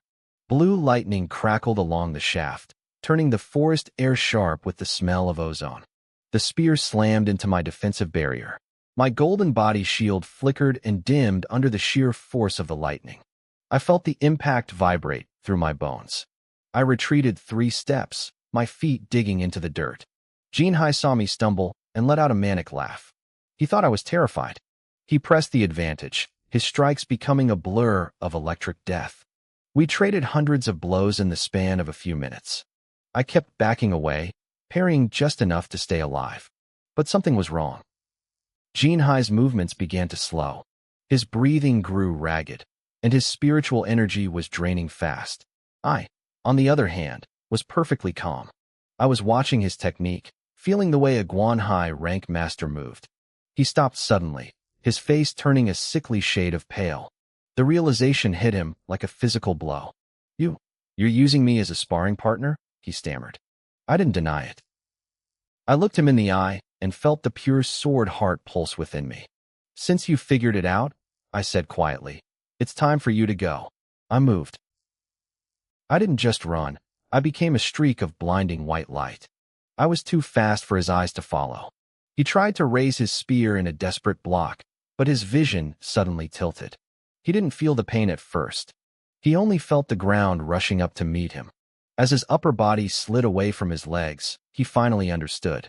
I had sliced him clean in half. He who kills shall be killed in turn. I didn't leave Jinhai's body where it fell. I cleaned up the bloodstains, then grabbed his remains and dragged them toward the next monster camp. I watched from the shadows as the monsters tore into him, devouring every scrap of flesh until not even a splinter of bone remained. Only then did I strike. I moved like a ghost. My alloy sword sang as it cut through the air, harvesting lives with cold efficiency. Within 3 minutes, 33 monsters lay dead at my feet. System, 33 monsters killed. 380 attribute points gained. The notification flickered in my mind. At my current level, these small outposts were no longer a challenge. I slung Jinhai's lightning spear over my back, gripped my sword, and pushed deeper into the forest. Deep within the monster territory, inside a lavishly decorated tent, a massive figure erupted in fury. This was Lei Xian, a powerful king-rank monster. He shoved a fox demonis off his lap and stood up, his face contorted with rage. "What? My brother Lei Tian is dead," he roared. A subordinate trembling on the floor handed him a shattered soul tablet. The lingering aura of his brother was unmistakable. Lei Xian's roar shook the tent. "My king, look at this recording," the subordinate whispered, activating a projection. The image showed me. I was bathed in golden light, my sword carving through their ranks like a god of death. Lei Xian stared at the screen. His anger didn't fade, but something else joined it, greed. "What did my brother say before he left?" Lei Xian asked, his voice low. He said the human's physique was impressive, but he wanted to prove the Thunderbolt clan was stronger. Lei Xian fell silent. He knew his brother's arrogance. If Lei Tian had lost a contest of pure physical strength, it meant only one thing. "That human has a defensive treasure," Lei Xian muttered, his breathing becoming heavy. "A treasure so powerful it outclasses a peak Guanhai rank body. It might even rival my own strength." He looked at his generals. "Guard this place. I'm going to kill this human myself and avenge my brother." "My king, you must return safely," the fox demonis wailed from the floor. "Shut your mouth," Lei Xian snapped. "How could I not return? Even if something happens, the assassination squad will tear him apart. He wouldn't dare touch me." He vanished in a streak of light, heading straight for my last known location. Back at the previous battlefield, 2 figures emerged from the brush, Xie Changkong and Yi Rouge. Xie Changkong gripped his tracking device, his face pale as he looked at the carnage. "Subai did this," he whispered. The ground was littered with monster corpses, all sporting clean, lethal sword wounds. This camp had held at least 300 monsters. It was a force that should have been impossible for a single mountain rank warrior to handle. Even a high-level Guanhai rank would have struggled. "It's only been a month," Xie Changkong muttered, remembering the quiet boy who had slept through the chaos of the abyss. "Has he really grown this much?" Yi Rouge didn't say a word. She slowly put away the snack she had been eating. Her eyes grew sharp, and a powerful aura suddenly exploded from her body. "Guanhai rank," Xie Changkong gasped. "Yi Rouge, you broke through? You jumped 3 levels in a month? Is this really just B-grade talent?" He felt a pang of bitterness. He had spent 10 years reaching this level, and these kids were passing him in weeks. But his shock was cut short by a blip on his radar. A dark shadow was moving through the trees. "Yi Rouge, run!" he screamed. A black misted blade whistled through the air. Yi Rouge deflected it with a casual flick of her spear. "I can take him," she said, her voice cold. "No, don't fight." Xie Changkong grabbed her arm. "That's the monster assassination squad. They're all high-level Guanhai ranks, and they move in packs. They're the reason our geniuses never return. We have to go?" "What about Su Bai?" she asked. Xie Changkong looked at his device. He lied. His signal is already back at Heaven's Gate. If we don't move now, we'll never see him again. Move. They retreated just as dozens of dark figures swarmed their previous position. As they ran, Xie Changkong crushed the tracker in his hand. He felt a weight in his chest. "I'm sorry, Subai," he thought. Asterisk, the human race has already lost you. I can't let it lose her too. Asterisk. Meanwhile, I had found a massive new target. This camp was huge, at least 800 monsters. The spiritual fluctuations were intense. I counted 3 Guanhai rank leaders. I couldn't just rush in. I needed a plan. I waited, watching from the brush until a high-ranking mountain rank monster wandered off alone. I killed him instantly, muffled his screams, and smeared his blood over my clothes. Using a transformation technique, I took his form and walked right into the heart of the camp. "Great-Grandpa, are you coming to the raid tonight?" A young monster chirped as I passed. "Great-Grandpa, look at my new armor," another shouted. I realized the monster I had killed had a very high status. I grunted and nodded, mimicking his slow, arrogant walk. No one suspected a thing. They all stepped aside, calling me Great-Grandpa, as I made my way to the largest tent in the center. I stepped inside. A massive wolf demon, a Guanhai rank leader, stood up immediately to greet me. "Great-Grandpa, you're finally here," the wolf said, bowing low. "Quickly, come look. I've been assigned to attack Sector South 15. I need you to help me plan the strategy." I kept my hands behind my back, looking solemn. I walked up to the tactical map on the table. The wolf followed me like a loyal dog, waiting for me to speak. He had no idea he had just invited his executioner to dinner. I circled the sand table slowly, my eyes scanning the map. I didn't say a word. The silence stretched thin until the massive wolf demon couldn't take it anymore. "Great-Grandpa, please, say something," he pleaded, his voice trembling with urgency. "The attack is supposed to start any minute." I stopped and cut him a sharp, sideways glance. Then, I slammed both palms onto the sand table with a deafening crack. The wolf demon jumped back, his eyes wide with terror. "Great-Grandpa, what's wrong?" he stammered. "Did I do something to offend you? Just tell me. Whatever you need, I'll make it happen." I gave him a cold, predatory smile. I reached out, grabbed one of the command flags, and hurled it into the dirt. "Strategy." I spat the word like it was poison. "You think a war is something a single demon decides? Get every Guanhai rank leader in this camp in here. Now." The wolf demon scrambled out of the tent, scratching his head in confusion. He didn't understand why the old man was acting so erratic, but he didn't dare question it. A few minutes later, he returned with 2 other Guanhai rank leaders. "Great-Grandpa," one of them said as they entered, "you already gave us our orders for the vanguard. Why the sudden change?" "Get over here and you'll find out," I growled. The 3 demon kings looked at each other, forced awkward smiles, and walked toward me. They walked right into the trap. As soon as they were within reach, 3 blinding streaks of sword light erupted from my sleeves. It was over in a heartbeat. They died before they could even process the betrayal. The system chimed in my head, announcing 300 attribute points for the kills. Outside, a guard called out, asking about the noise. "It's nothing," I shouted back, my voice steady. "We're just finalizing the plan. Get the troops ready. We're marching on the human border now." The guard barked an order and hurried away. By the time I stepped out of the tent, the entire camp had assembled. 800 monsters stood in the clearing, a literal sea of dark energy and claws. "Great-Grandpa, lead us to victory," they roared in unison. The sound was deafening, sending birds screaming into the sky. I nodded, playing the part perfectly. "Listen up. Our target is the human heaven's gate. Move out at full speed." One monster looked around, confused. "But Great-Grandpa, where are the 3 kings?" "They've already gone ahead to scout the perimeter," I lied. "I'll be marching with you. Today, we take the gate." The crowd went wild. They thought having Great-Grandpa on the front lines meant an easy win. They charged into the forest with their morale at an all-time high. I followed at the very back of the pack. I started picking them off. Every time a monster lagged behind or wandered too far from the group, my sword flashed. In 10 minutes, 100 of them were dead. The others were so caught up in the bloodlust of the march that they didn't even notice their numbers dwindling. Half an hour later, the group had shrunk by half. Finally, one of them looked back and realized the trail behind them was empty. "Report, Great-Grandpa, some of our brothers are missing." "They aren't missing," I said, my voice returning to its natural tone. "I killed them."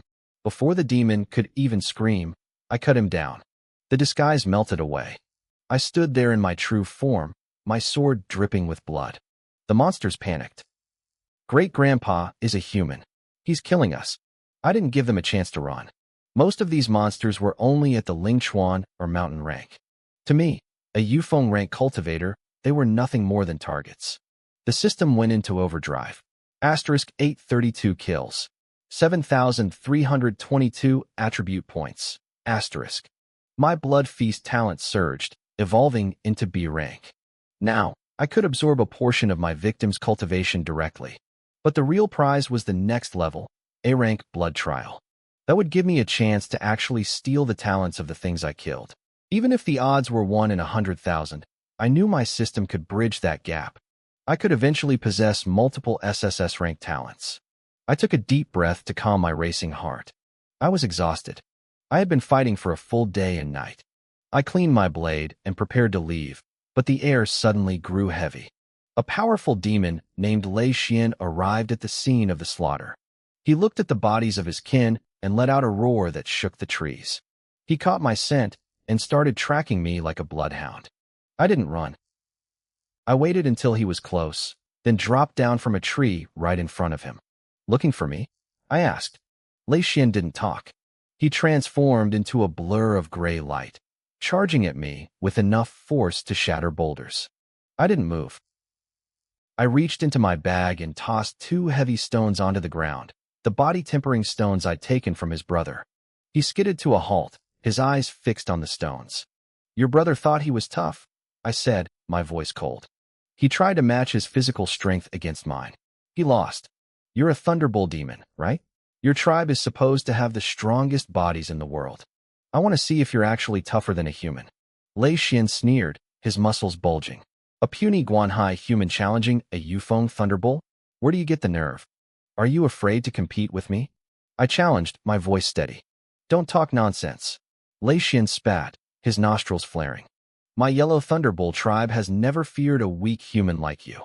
Then let's prove it, I said. Let me lose in a way that leaves me with no excuses. Lei Xian grinned, a cruel, mocking expression. Fine, I'll grant your wish. I wouldn't want the other demons saying that the great demon king Lei Xian bullied a human just because of a higher cultivation level. He reached into his robe and pulled out 2 glowing gold stones. They hummed with power. These are my body-tempering stones. My brother probably told you about them before he died. Let's begin. But first, you will swear an oath on your Tao heart that you won't attack me while I'm using them. I looked him in the eye. I swear it. But you must swear as well. Lei Xian didn't hesitate. I, Lei Xian, swear by my Tao heart and the demon ancestors. If I attack this human before the competition is over, may my cultivation fall, my bloodline end, and may I be struck down by 5-layered lightning. He smiled inwardly. He didn't need to attack me himself. These were Yufeng grade stones. They contained the essence of sharp metal, scorching fire, and freezing ice. No defensive treasure could withstand that kind of elemental assault. Once the stones broke my body, the competition would be over, and he could kill me at his leisure. He thought he was being clever, outsmarting this stupid human. Fine, I said. A Tao heart oath is serious enough. I walked right up to him. He was surprisingly confident. He waved his hand, and 2 golden barriers shimmered into existence. We enter on the count of 3, Lei Xian said. 3, 2, 1. He stepped toward his barrier, but his instincts suddenly screamed. He spun around, but it was too late. 3 brilliant sword beams slammed into him, blinding him. Before he could recover, a long spear crackled with thunder and tore through the air. It pierced his chest, pinning him to the ground. You're a Yufeng rank, he gasped, blood bubbling in his throat.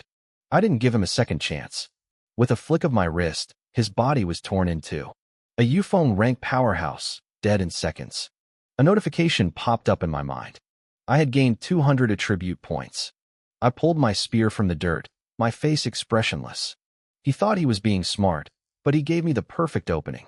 I stood there for 5 minutes as lines of blood essence flowed from his corpse into me. 1 Yufeng demon was worth half an army camp. I picked up the 4 gold stones from the ground and turned to leave. Suddenly, a voice vibrated from a communication jade on Lei Xian's belt. Great King, good news. An ancient cave dwelling has appeared in the territory of the ancient wolf demon king. He invites you to come and claim the treasures. I paused. I had a mission to finish and no interest in fighting over demon loot. But then the voice spoke again. New update. The ancient wolf king has pulled a broken sword from the ruins. But they say the sword has a spirit and refuses to acknowledge him as master. I stopped dead. I looked at the standard alloy sword in my hand, then back at the corpse. I didn't care about demon treasures, but a sentient sword? That was different.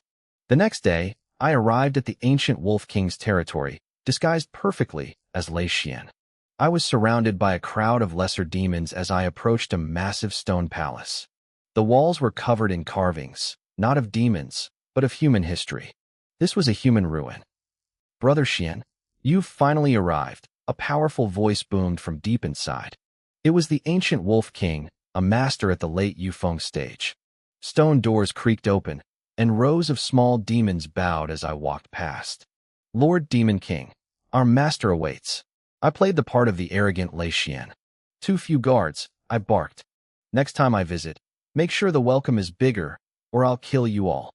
The demons trembled, nodding frantically. The ancient Wolf King walked out to meet me, looking exhausted but wearing a forced smile. I noticed something strange. Despite being a higher rank, he seemed almost afraid of Lei Xian. I kept my guard up and swaggered inside. The palace hall was already occupied by 5 other demon kings, all at the Yufeng rank. I realized I had walked into a den of monsters. Where is this broken sword? I demanded, mimicking Lei Xian's gruff voice. Show it to me. I want to see what kind of trash thinks it's too good for a king. The other demon kings looked annoyed. Ancient Wolf, why do we have to wait for this guy? One grumbled. If the sword chooses him, we lose out. A hero deserves a legendary blade. Another said, though his eyes were cold. Lei Xian is a hero of our race. Surely the sword will submit to him. I saw through them immediately. They were praising me to bait me. They wanted me to try and take the sword first, hoping the blade spirit would kill me so they wouldn't have to risk themselves. Dream on, I shouted. This sword belongs to me. None of you touch it. I played along, arguing with them until the ancient Wolf King brought out a jade scabbard. Inside was a simple, ancient-looking stone sword. It looked like a toy, but the moment I saw it, my pure sword heart throbbed in my chest. This is mine, I roared, lunging forward and grabbing the scabbard. The moment my hand touched it, the sword began to vibrate violently. It felt like it wanted to burst out and kill everything in the room. My own heart began to beat in perfect sync with the sword's tremors. I felt the killing intent from the other demons behind me. They were waiting for the explosion. I looked at the sword, then at the exit. I had to act. What is this piece of junk? I yelled, acting disgusted. Is this a human toy? I turned and hurled the sword and its scabbard as hard as I could, throwing it straight out of the palace doors. What's the matter, Lei Xian? One of the kings mocked. The great Thunderbull is afraid to even draw the blade? What a waste, one of the kings sneered, his voice dripping with contempt. You have the guts to throw the sword, Lei Xian, but you're too much of a coward to draw it. You're an embarrassment to all demonkind. The others joined in, laughing and mocking me. A few even stood up, pretending they were going to take the sword for themselves. I didn't wait. I moved like a blur, lunging out of the palace doors to snatch the scabbard off the ground. Who said I wouldn't draw it? I barked, my voice echoing with fake rage. Open your eyes and watch. I gripped the hilt and pulled. The blade slid out, and the violent shaking stopped instantly. Silence fell over the room. A strange sensation washed over me, a feeling of blood connection flowing from the cold metal into my veins. In that moment, I knew its name. Zhu Xian, the sword of immortals. I stood there, holding the broken blade, a crazed look on my face. The sword has chosen me as its master. I roared. Which of you wants to be the first to die? The 6 demon kings looked at each other, their faces turning pale. None of them moved. None of them dared to speak. But the silence didn't last long. Report. A voice screamed from outside the camp. Urgent news from Lei Xian's territory. The soul tablet has shattered. King Lei Xian is dead. The messenger didn't even make it through the door. I swung Zhu Xian in a wide arc, sending a brilliant blue flash of sword light tearing through the air. The messenger was cut down instantly. The sheer power of the strike made the demon kings flinch. They remembered what this sword had done before. It had slaughtered a peak-tier demon king in a single breath. They weren't willing to test their luck against it. Besides, I was playing the part perfectly. I looked them in the eye, my expression full of murderous arrogance. I want to see which bastard is spreading rumors about my death, I growled. I didn't give them time to think. I turned and bolted out of the palace, disappearing into the darkness. Exactly 1 minute later, a team of elite demon assassins arrived at the palace. The leader, a powerful Yufeng rank warrior, looked at the confused kings. Why did you let him go? That man was an imposter. The kings froze. An imposter? That human dared to trick us. Their faces twisted with fury.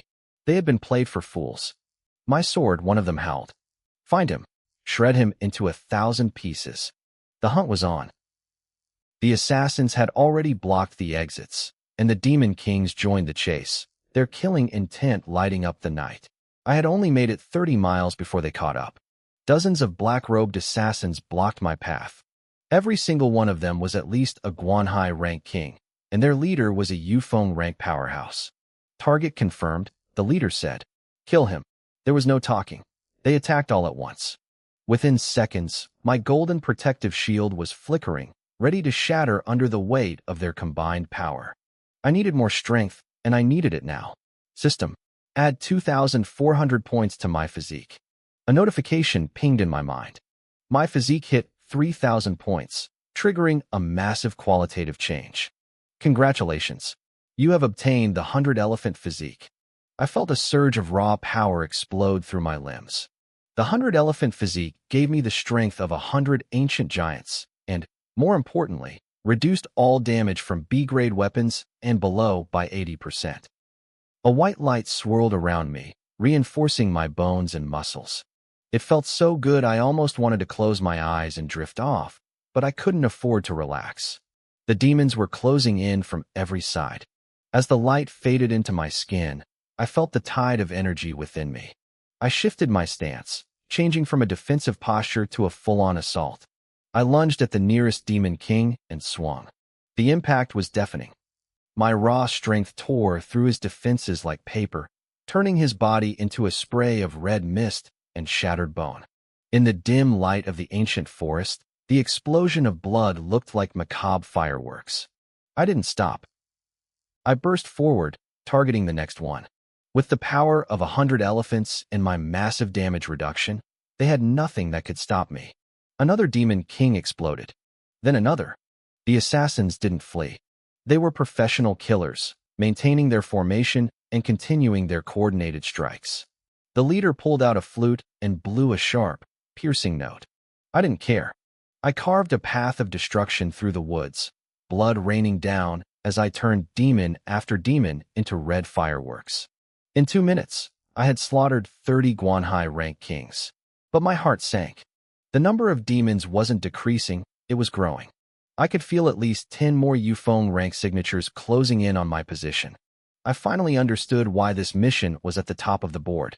It was a suicide trap. I stopped trying to kill them all and focused on breaking through. I smashed a hole in their line and sprinted for the exit. They swarmed me. They had deployed kings and even more powerful lords along my escape route. I didn't look back. I relied on my toughened body and the edge of Zhu Xian to force my way through the meat grinder. Half an hour passed. I had survived dozens of assassination attempts and fought off 3 Yufeng rank leaders. My protective light was dimming, and my spiritual energy was almost gone. The only thing keeping me moving was the energy I absorbed from the demons I killed along the way. Full assault. Kill him now, the lead assassin screamed. He could see I was reaching my limit. Hundreds of demon kings and the remaining lords lunged at me, their dark mist swallowing me whole. Suddenly, a blinding flash of lightning tore through the darkness. I had tucked Zhu Xian away. Without spiritual energy, the sword was useless. But I still had my strength. I drew my thunder spear. Dozens of demons were vaporized instantly as the lightning cleared the mist. Even without mana, my physical power was terrifying. I was swinging over 1,000,000 pounds of force with every strike. Even a high-ranking demon couldn't survive more than a few hits from that. I smashed through 10 more kings, but I was stuck on the ground. Without energy to fly, I had to run. The demons sensed my desperation. They started throwing themselves at me, using their lives just to slow me down and drain my stamina. Suddenly, a cold shiver ran down my spine. I spun around and thrust my spear blindly into the shadows. There was a sickening tear. My spear tip punched through the shoulder of a Yufeng rank demon who was holding a jagged black dagger. The force of the blow shattered his shoulder, leaving a gaping, bloody hole. But he didn't look afraid. A cruel, twisted grin spread across his face. "Assassination curse," he whispered. A dark, sinister pattern shaped like a dagger appeared on my wrist. I had been marked. "No matter where you go, my people will find you," the demon hissed. "You are our primary target." I didn't let him finish. My spear blurred through the air, but the demon dissolved into a cloud of black mist before the tip could connect. I didn't chase him. I used the last 10% of the spiritual energy I'd absorbed to take flight. I had to get out of there. Miles away, at the edge of the desert, Yi Rouge stood like a statue. She gripped her spear, staring into the darkness. Xie Changkong was trying to pull her away. "Su Bai is dead," he urged her. "You don't understand how terrifying a demon assassination squad is. We have to go." Yi Rouge didn't move. She was stubborn, far more than her quiet nature suggested. Xie Changkong sighed, feeling helpless. He knew he couldn't leave her, but he couldn't let a talent like her throw her life away either. He looked down at his own spear. The name Xia Weiguo was etched into the metal. That was his father's name. His father had died years ago, sacrificing himself to save a human genius. For a long time, Xie Changkong thought it was a waste. He thought his father was a fool. But now, seeing the war firsthand, he finally understood. One genius could hold a falling empire. One monster could do what 1,000 ordinary soldiers couldn't. His father hadn't died for a person. He had died for the future of the human race. Xie Changkong gripped his weapon and stepped in front of Yi Rouge. Xie Changkong gripped his weapon and stepped in front of Yi Rouge. "Old Xia, what are you?" She didn't finish. A streak of light crashed into the sand right in front of them like a falling star. It was me. I had been running for an hour. 6 demon emperors and hundreds of kings had been hounding me across the wasteland. I was at my absolute limit. As I forced myself to stand, a spray of blood erupted from my mouth. A few stray drops of demon blood I'd absorbed trickled into my veins, giving me a tiny spark of life, but my body was a wreck. "Su Bai." 2 voices called out in shock. I looked up and saw Yi Rouge and Xie Changkong. "What are you doing here?" I wheezed. "Run. Now. The assassination squad is right behind me. You can't fight them." Yi Rouge's face went pale. The bag of snacks she was holding hit the sand. Xie Changkong didn't panic. A look of grim realization crossed his face. He pulled out a glowing white orb and smashed it at our feet before we could react. "Go," he whispered. A blinding flash of white light swallowed me and Yi Rouge. In an instant, we were teleported 10 miles away. This was my choice. I heard Xie Changkong's voice echoing in the distance. He let out a wild, defiant laugh. "You two don't get to hog all the glory. I'm a hero too." A tide of black mist rolled over the horizon. Hundreds of demons arrived, led by 10 powerful emperors. They screeched to a halt, surprised to see a lone human standing in their way. "You're the ones hunting Su Bai?" Xie Changkong asked. He swung his alloy spear, his Guanhai rank energy exploding outward. The sand swirled into a storm. "Who are you?" one of the emperors growled. "Xie Changkong," he roared. "Heaven's Gate Demon Slayer." His spear erupted with a blinding golden light. The strike spanned dozens of meters, forcing the demon horde back. As the light faded, his laughter filled the night air one last time. "Hey, Su Bai, my grandstanding wasn't worse than yours, was it? Now get out of here. When you become a sovereign, come back and tell me." Then, his voice went silent. I stood 10 miles away, watching the flashes of light on the horizon. My heart felt like it was being crushed. "Old Xia," Yi Rouge whispered, tears streaming down her face. "Move," I growled, grabbing her arm. I used every scrap of energy I had left to skim across the ground. We ran until our lungs burned. But we weren't fast enough. The demons were closing in again. Gu Lang, a demon emperor, lunged forward with a massive spectral hand.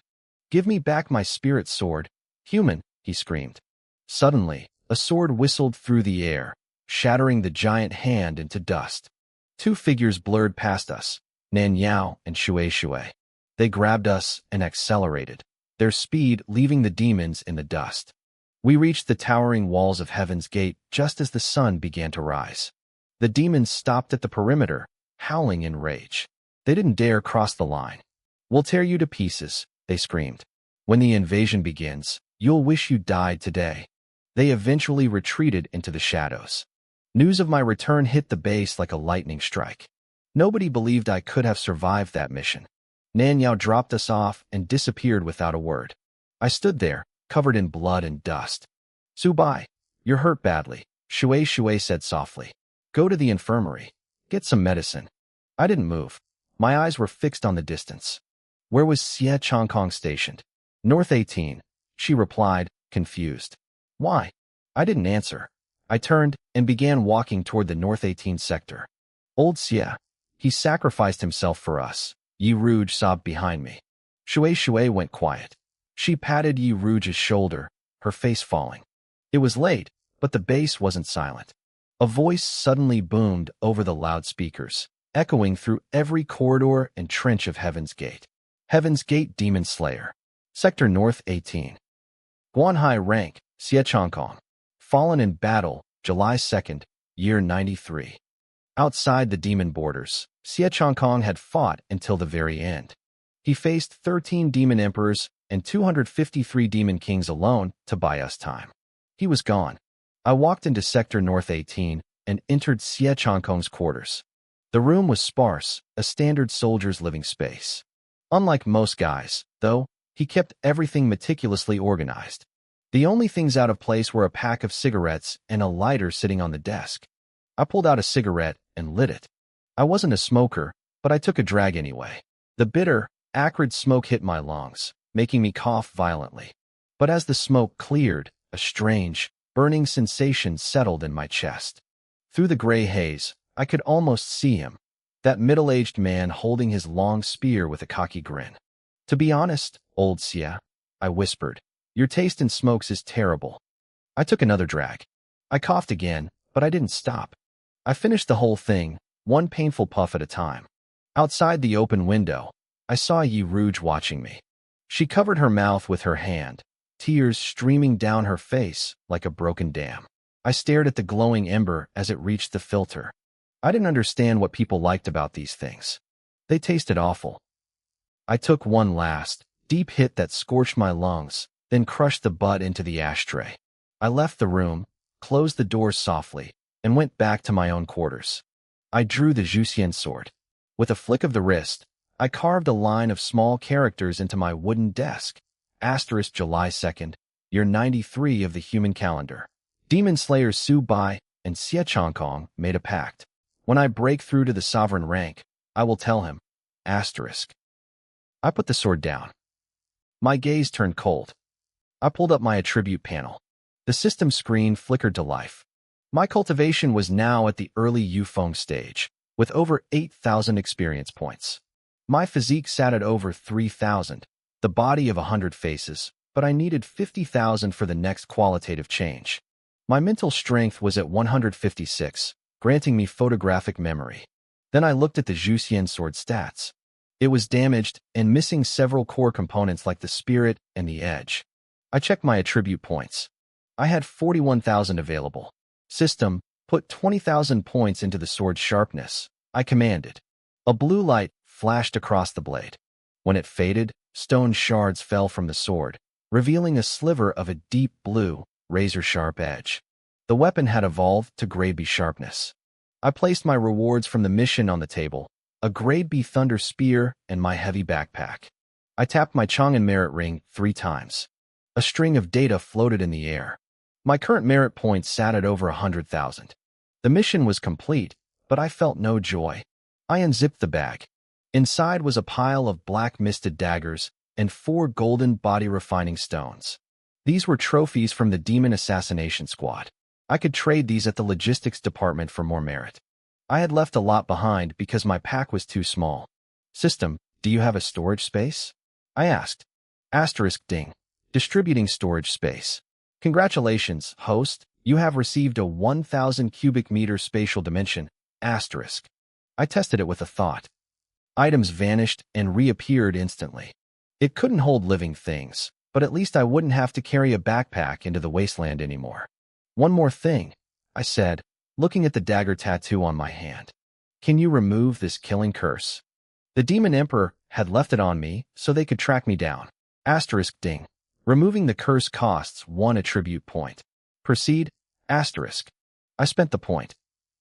I watched as the black mark faded into nothing. I almost felt bad for that Demon Emperor. He had risked a heavy injury to curse me, and it only cost me a single point to delete it. I grabbed my bag and headed to the logistics department. Most offices were closed this late, but the exchange counter stayed open 24 hours to support the front lines. The battle at the gate had ended hours ago, and the hall was quiet. When I walked in, covered in dried blood and smelling of slaughter, every eye in the room turned toward me. Is that Subai? Someone whispered. He actually made it back?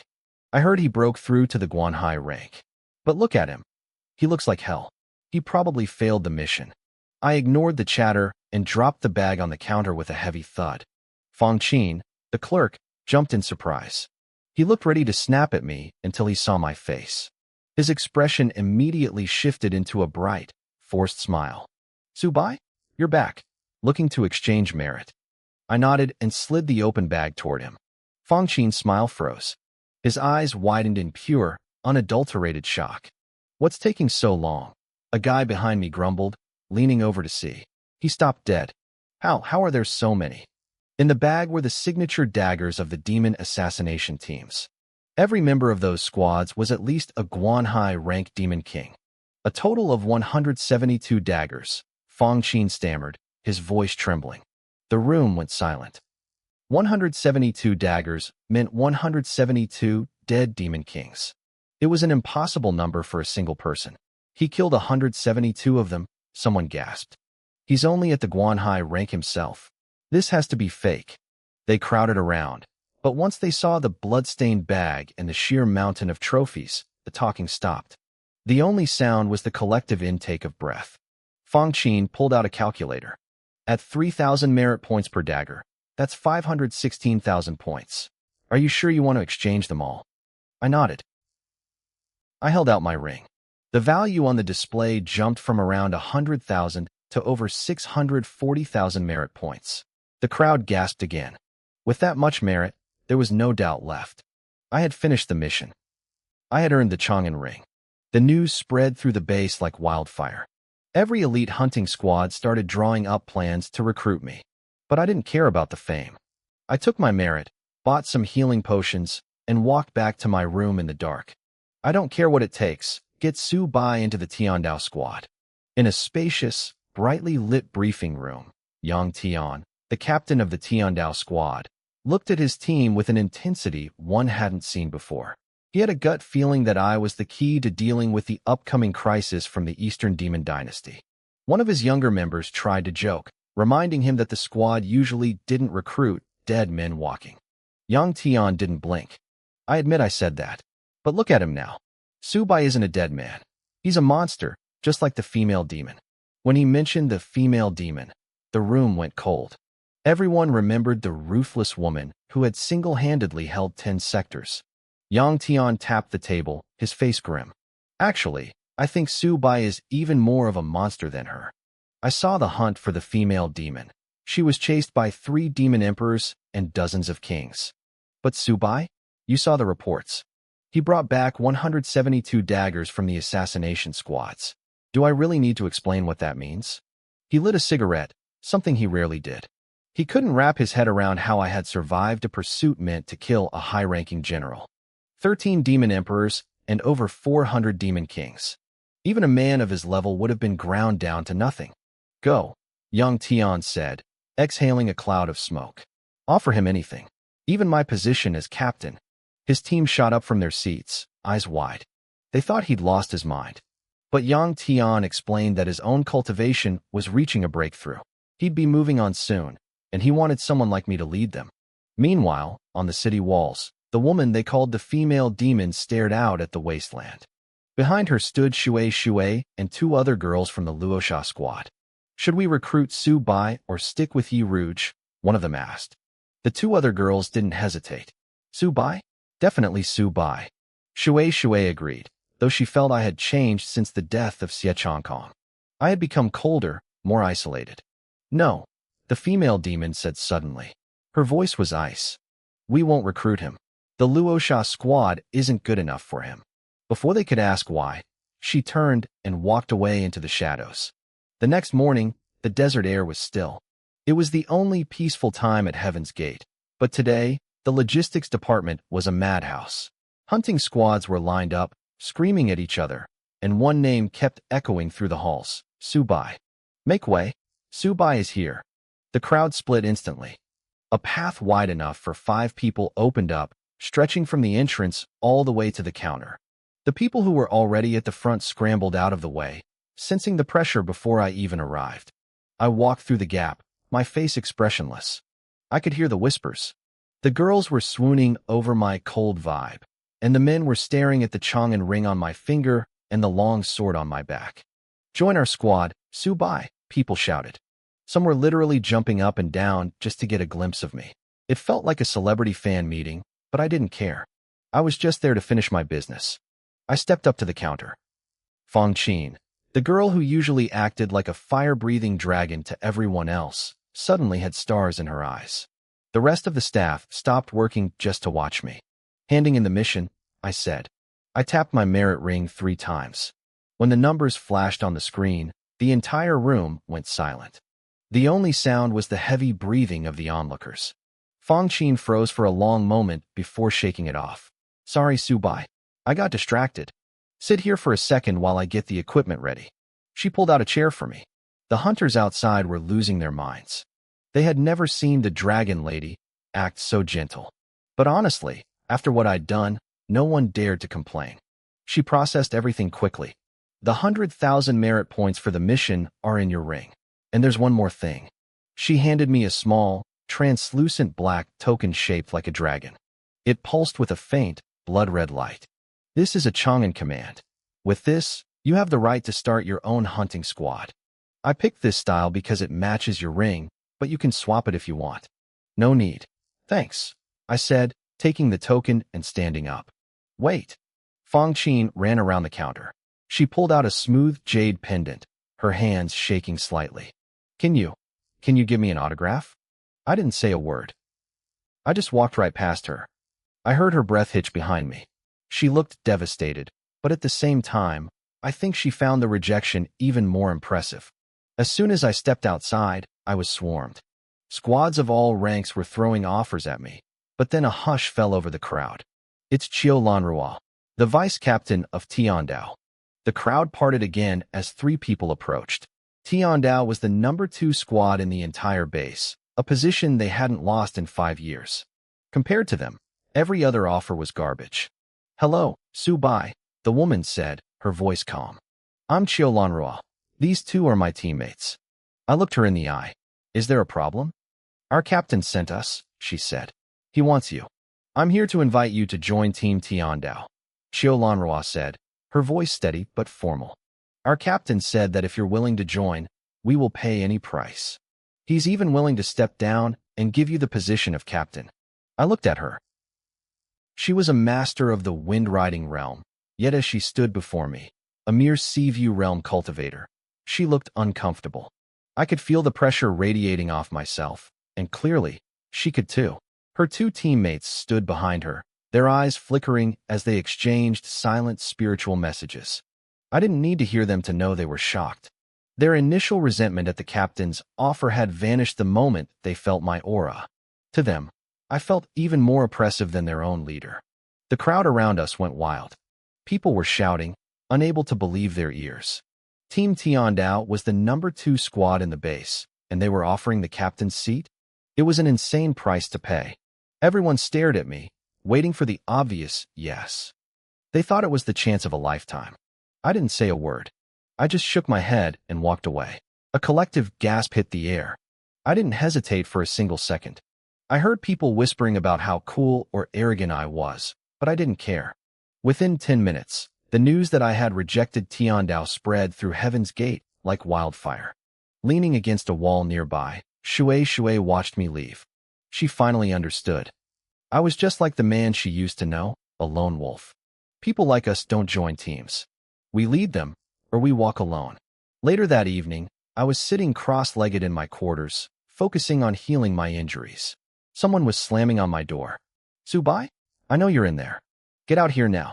Before I could even stand, a massive wall of earth slammed into the door, forcing it open. A young man in dark red robes named Tangjin burst in, followed by 3 others. They didn't wait for an explanation. They started tossing my room, flipping furniture, and tearing through my belongings. "Where is it, Subai?" Tangjin snarled, stomping over to me when he couldn't find what he wanted. "Where did you hide my property? Hand it over, or you'll regret it." His 3 lackeys surrounded me instantly. I looked up at him, my expression flat. "Get out," I said. Tangjin let out a cold laugh. Heavy earth element energy began to swirl around his palms, violent and thick. "You're just a Seaview realm brat. Who gave you the guts to speak to me like that? Do you have a death wish? Give back Captain Tang's lightning spear," one of his men barked. "Hand it over in 10 seconds, or we'll make sure you never walk again." I didn't answer. I stood up slowly. The men immediately drew their weapons, their faces tightening. Even Tangjin flinched slightly, a flash of wariness crossing his eyes. "Subai, don't." Shui suddenly pushed her way through the group, standing protectively in front of me. "Tangjin, you're breaking into a guardian's quarters. You're trying to attack a fellow soldier. Do you want to be executed? Leave. Now." Tangjin just smirked. "Who said I broke in? He opened the door and invited us, didn't he, boys? And attack him? Look at him, Shui. There isn't a speck of dust on him. Does he look like he's been attacked?" His men laughed, backing him up with lies. Shui's body trembled with rage, but she was stuck. Tangjin was cunning. He had timed this perfectly, and since I didn't have any fresh wounds from them, she couldn't prove a thing. "You're lucky this time, kid," Tangjin sneered, leaning in close. "You've got a stupid woman protecting you, but you can't hide behind a girl's skirt forever." His men erupted into mocking laughter. Crackle. Suddenly, a silver-white spear wrapped in violent arcs of lightning appeared in my hand. "Is this what you want?"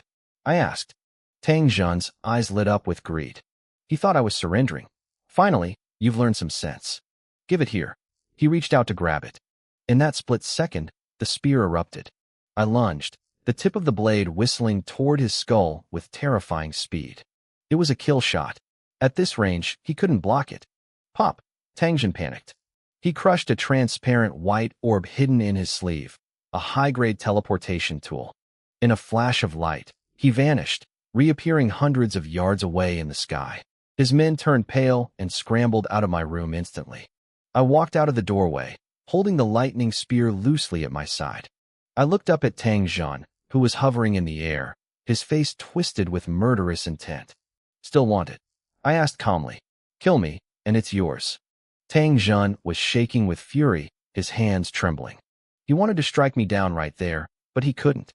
The laws of Heaven's Gate were absolute. Anyone who attacked a guardian inside the pass would be executed. "I guess you don't have the balls to try," I said. My voice was quiet, but it carried across the clearing. "Next time you break into my room, remember this. I'm not afraid to pull the trigger. I will kill you." I stood there, a Seaview realm cultivator, threatening a man an entire realm above me. Behind me, Shui stared at my back, her hand over her mouth in shock. I looked like a different person. "Fine." Tangjin spat, his voice trembling. "You're brave, Subai. Braver than I thought. I can't touch you here, but you'd better never take a mission outside these walls. Let's go?" He and his men retreated into the shadows. Back in their own quarters, his lackeys were fuming, calling me arrogant and demanding revenge. But Tangjin stayed silent. His face was deathly pale. He knew I had killed Jin Hai to get that spear. He had come here to intimidate me while I was injured, thinking a B-grade weapon would be easy to reclaim.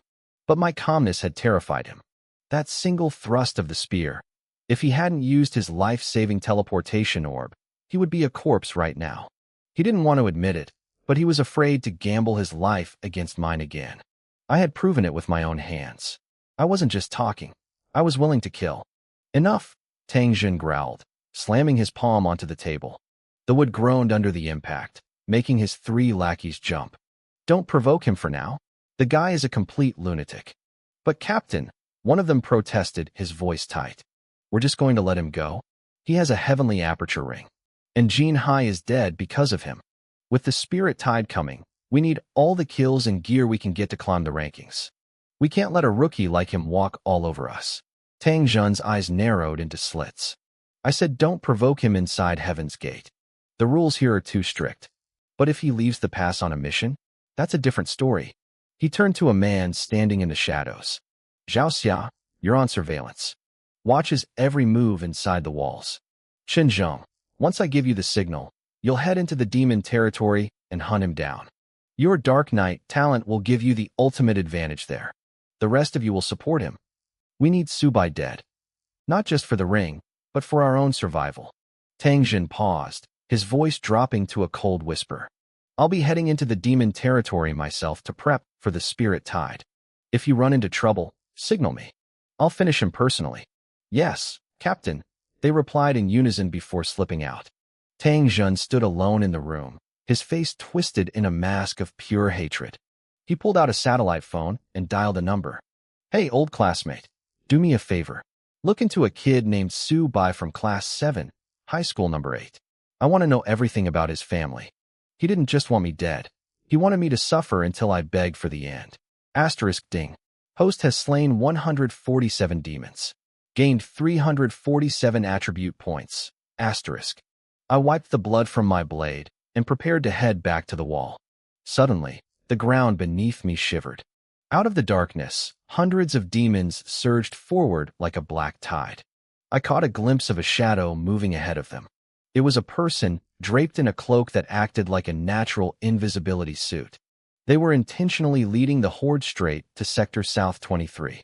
As soon as the demons were close enough to lock onto me, the shadow vanished into the night. The Ghost Squad. They were trying to bury me under a mountain of monsters. I didn't panic. I just gripped my sword tighter. For 5 minutes, I was a whirlwind of steel. Blood sprayed the dry earth, soaking into the soil.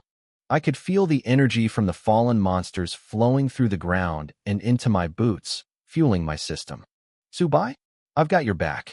Yi Rouge suddenly dropped from the ramparts, his long spear whistling through the air.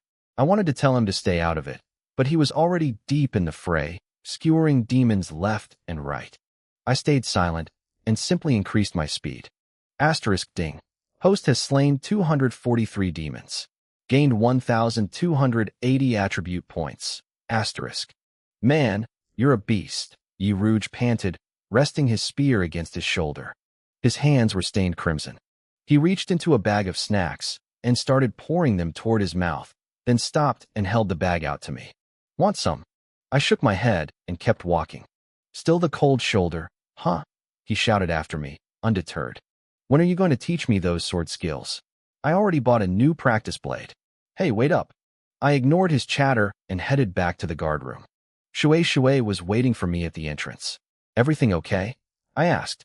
Those demons were lured here by the Ghost Squad, she said, giving me a thumbs up. I was going to help, but you and Yi Rouge handled it faster than I expected. You're strong, Subai. Thanks, I muttered, moving to open my door. Wait, Junior. Shui wedged herself into the doorframe before I could shut it. She was slim enough to slip inside despite my protest. I heard you have some body-tempering gold stones. I want to trade. I hadn't exchanged the stones for merit points yet, so I still had 4 on me. With the spirit tide approaching, everyone was desperate to toughen their physique. I placed them on the table. I need this one for the Seaview realm, she said, pointing to a small, glittering piece. I pushed 2 stones toward her, the one she wanted and a higher-grade one for the Windriding realm. Take the other one to Nanyao. Shui blinked in surprise. Why? He saved my life, I said simply. I lit a cigarette, the smoke curling around my face. Shui stared at me for a moment, her eyes lingering longer than usual. She usually hated the smell of smoke, but she didn't seem to mind it now. She tried to offer me merit points in exchange, but I refused. Instead, she left 2 translucent white orbs on the table. These are teleportation orbs. They can move you 10 miles instantly. They're usually restricted, but the logistics department is letting them go because of the upcoming tide. You should check the exchange office. They've got new sword techniques in stock too. She flashed a playful smile. See you later, little junior. I watched her leave, then headed toward the logistics building. I needed something more powerful than basic strikes. I needed a real technique. The building was packed. Soldiers and hunters were crowded around the counters, trading demon parts for merit points. As soon as I stepped inside, the room went quiet. People recognized me. They whispered my name and stepped aside, carving a path through the crowd like I was royalty. Or a ghost. I ignored the stairs and headed straight for the second floor. Usually, only the first floor was open, but today the entire 3-story steel structure was lit up. Subai, you made it. A woman named Fong Qin, the floor manager, hurried over with a bright smile. Let me show you around. We have some incredible items on the second floor. No need, I said. I'll look myself. I wandered through the aisles until I found the teleportation orbs Shui had mentioned. They were expensive, but I knew their worth. I picked one up, feeling the hum of spatial energy inside. One squeeze, one thought, and I'd be 10 miles away. It was a lifesaver. But I wasn't just here to survive. I was here to hunt. And for that, I needed the A-grade area of effect sword technique hidden somewhere in this room. The price tag for the teleportation orb was 50,000 merit points. Seeing that number made me think of Xie Changkong. He had been a demon hunter at this border for years, yet he never rose past the sea-viewing realm. Maybe a couple of these orbs had swallowed his entire life savings. It explained why he never had a decent combat technique to his name. I shook off the thought and kept moving. The second floor was quiet, mostly because everything here was overpriced. I wandered into a corner where rows of weapons were neatly displayed. There were spears, staves, and long-range killers, but not a single sword technique. I didn't waste any more time and headed to the third floor. As soon as I stepped inside, the air felt heavy. A row of B-grade spirit weapons lined the wall, radiating a sharp, cold pressure. The prices were insane. Even the cheapest spirit spear cost 300,000 merit points. For a regular demon hunter, that was an astronomical sum. No wonder the floor was empty. Subai? Over here. The sword techniques are this way. Fong Qin's voice echoed through the small floor. She was waving at me, holding a blue light screen that displayed 2 words, Autumn Water. I walked over and scanned the details. It was an A-grade area of effect technique. One swing could split a single sword glow into 3,000 deadly streaks, spreading out like ripples on a lake. It cost a staggering 100,000 merit points. Legend said it was left behind by a former commander-in-chief. The best part? The split blades didn't lose any power, they just covered a wider area. It's like the difference between a cannon and a shotgun, Fong Qin explained seriously. She had clearly done her homework on everything sword-related just to impress me. Quick question, I said, looking around. Why aren't there any firearms here? No cannons, no shotguns, nothing. I had noticed it since I arrived. The border only used cold steel. It was like humanity had voluntarily given up its technological edge.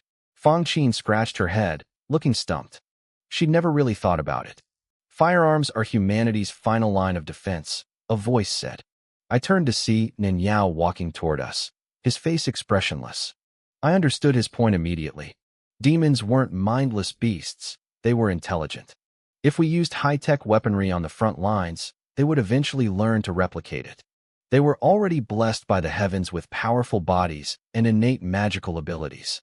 If they added guns and nukes to their arsenal, humanity would be wiped out in days.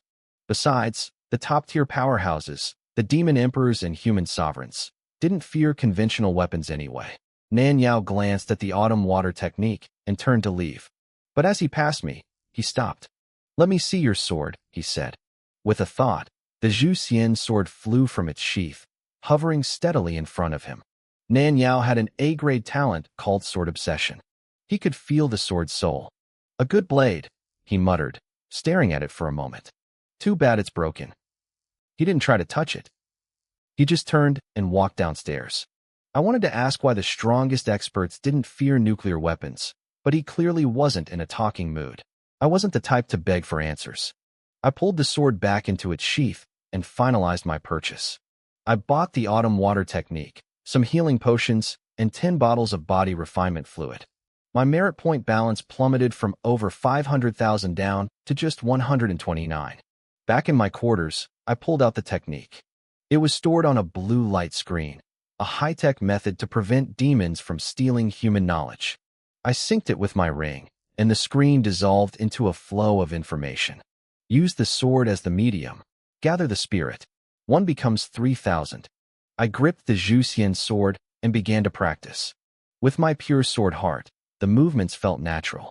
It didn't take long before I was swinging the blade with fluid precision. A system notification pinged in my mind. Host has learned A-grade Yoi technique. Autumn water. Proficiency. Entry level 1/100th. Points can be added. I didn't hesitate. Add 100 points. Proficiency. Skilled 1/500th. Add 500 points. Proficiency. Expert 1 out of 2,000. Add 2,000 points. Proficiency. Master January 5000. There were 7 levels of mastery, with Grandmaster and Transcendence above Master. But Master level was enough for now. It was basically small perfection. Any further improvement would just be fine-tuning the speed and precision, which I could do through actual combat. I needed to save my remaining points for my attributes. I pulled up my status screen. My physique was over 3,000, and my spirit was at 172. The Zhuxian sword still needed millions of points to be fully repaired. My injuries are healed, and I have a crowd-clearing move, I whispered. Time to go hunting. I headed to the mission hub. It was busy, and only 3 missions remained on the board. 1. Assassinate 10 demon kings. 2. Collect 300 demon cores. 3. Investigate an ancient cave dwelling discovered in the territory of the Gulong Demon Emperor. I didn't choose. I took all 3. You just got all those points and you're heading out again? I turned to see Qin Tianzhu leaning against a wall, clutching his alloy staff. He worked in the monitoring room and usually covered for people when they went on missions. He had covered my sector last time.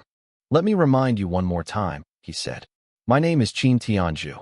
You can call me Old Qin or Tianzhu. Just don't use the full name, okay? Got it, I nodded. I tapped my ring and transferred 1,000 merit points to him. Hiring a substitute wasn't free. The standard rate was 80 points a day. I'll be gone for 10 days, I said, turning my back on him and heading toward the gate. The hunt was on. Qin Tianzhu looked at his communicator, his eyes crinkling as the notification for the merit points arrived. He shouted after me, telling me I'd sent 200 extra. I didn't turn around. I just waved a hand and kept walking. Watch out for the ghost squad, his voice echoed in my mind, carried by spiritual energy. If you go out on a mission, they'll definitely make a move. Tangjin left 5 days ago.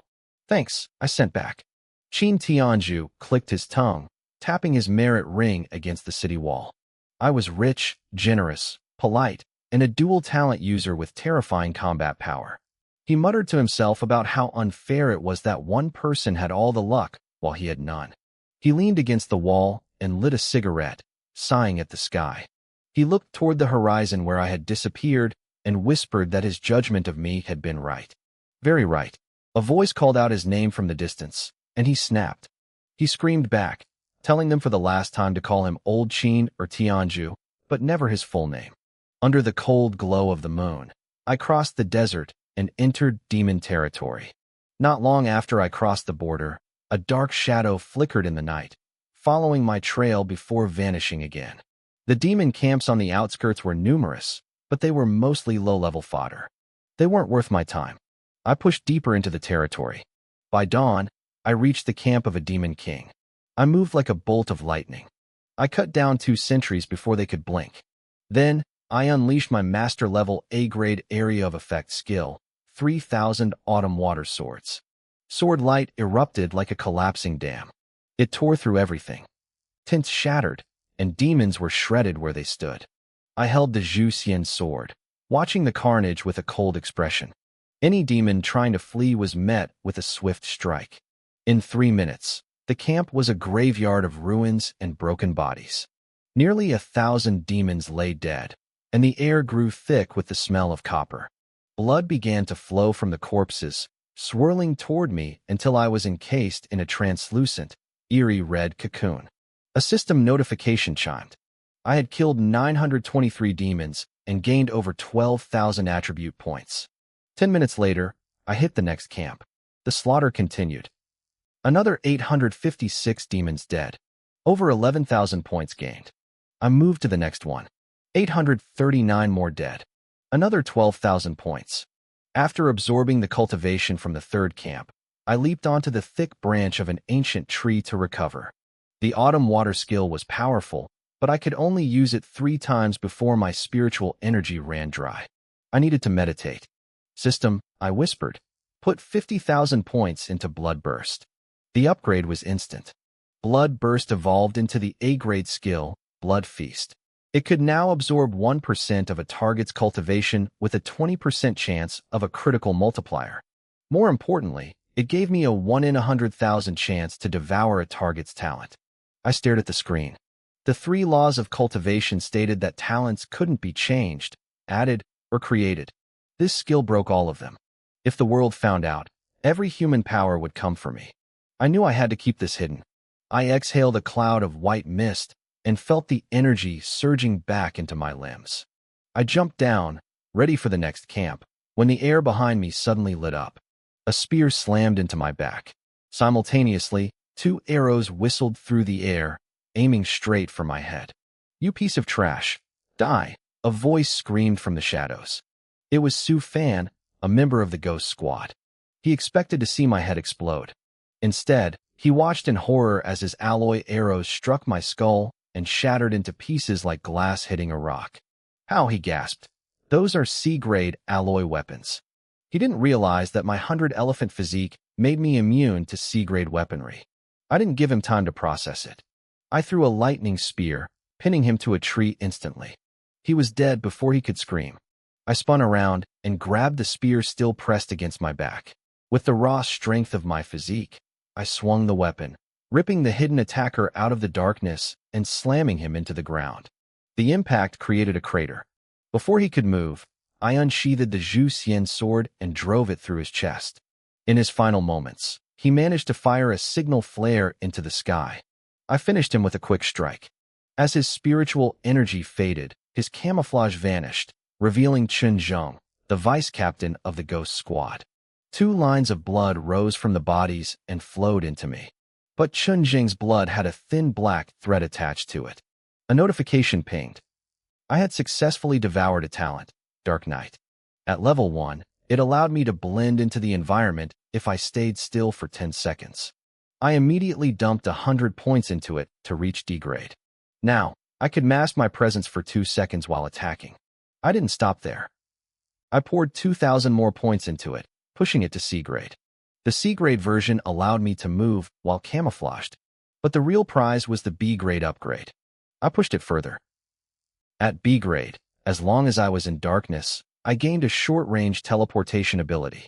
I could blink 1 meter instantly, 3 times a day. Even with my calm mind, my heart raced. If I had this skill earlier when the Demon Kings were hunting me, I wouldn't have been so desperate. 3 teleports weren't many, but combined with camouflage, it was enough to turn a retreat into a massacre. I took a deep breath, waiting for my racing heart to settle.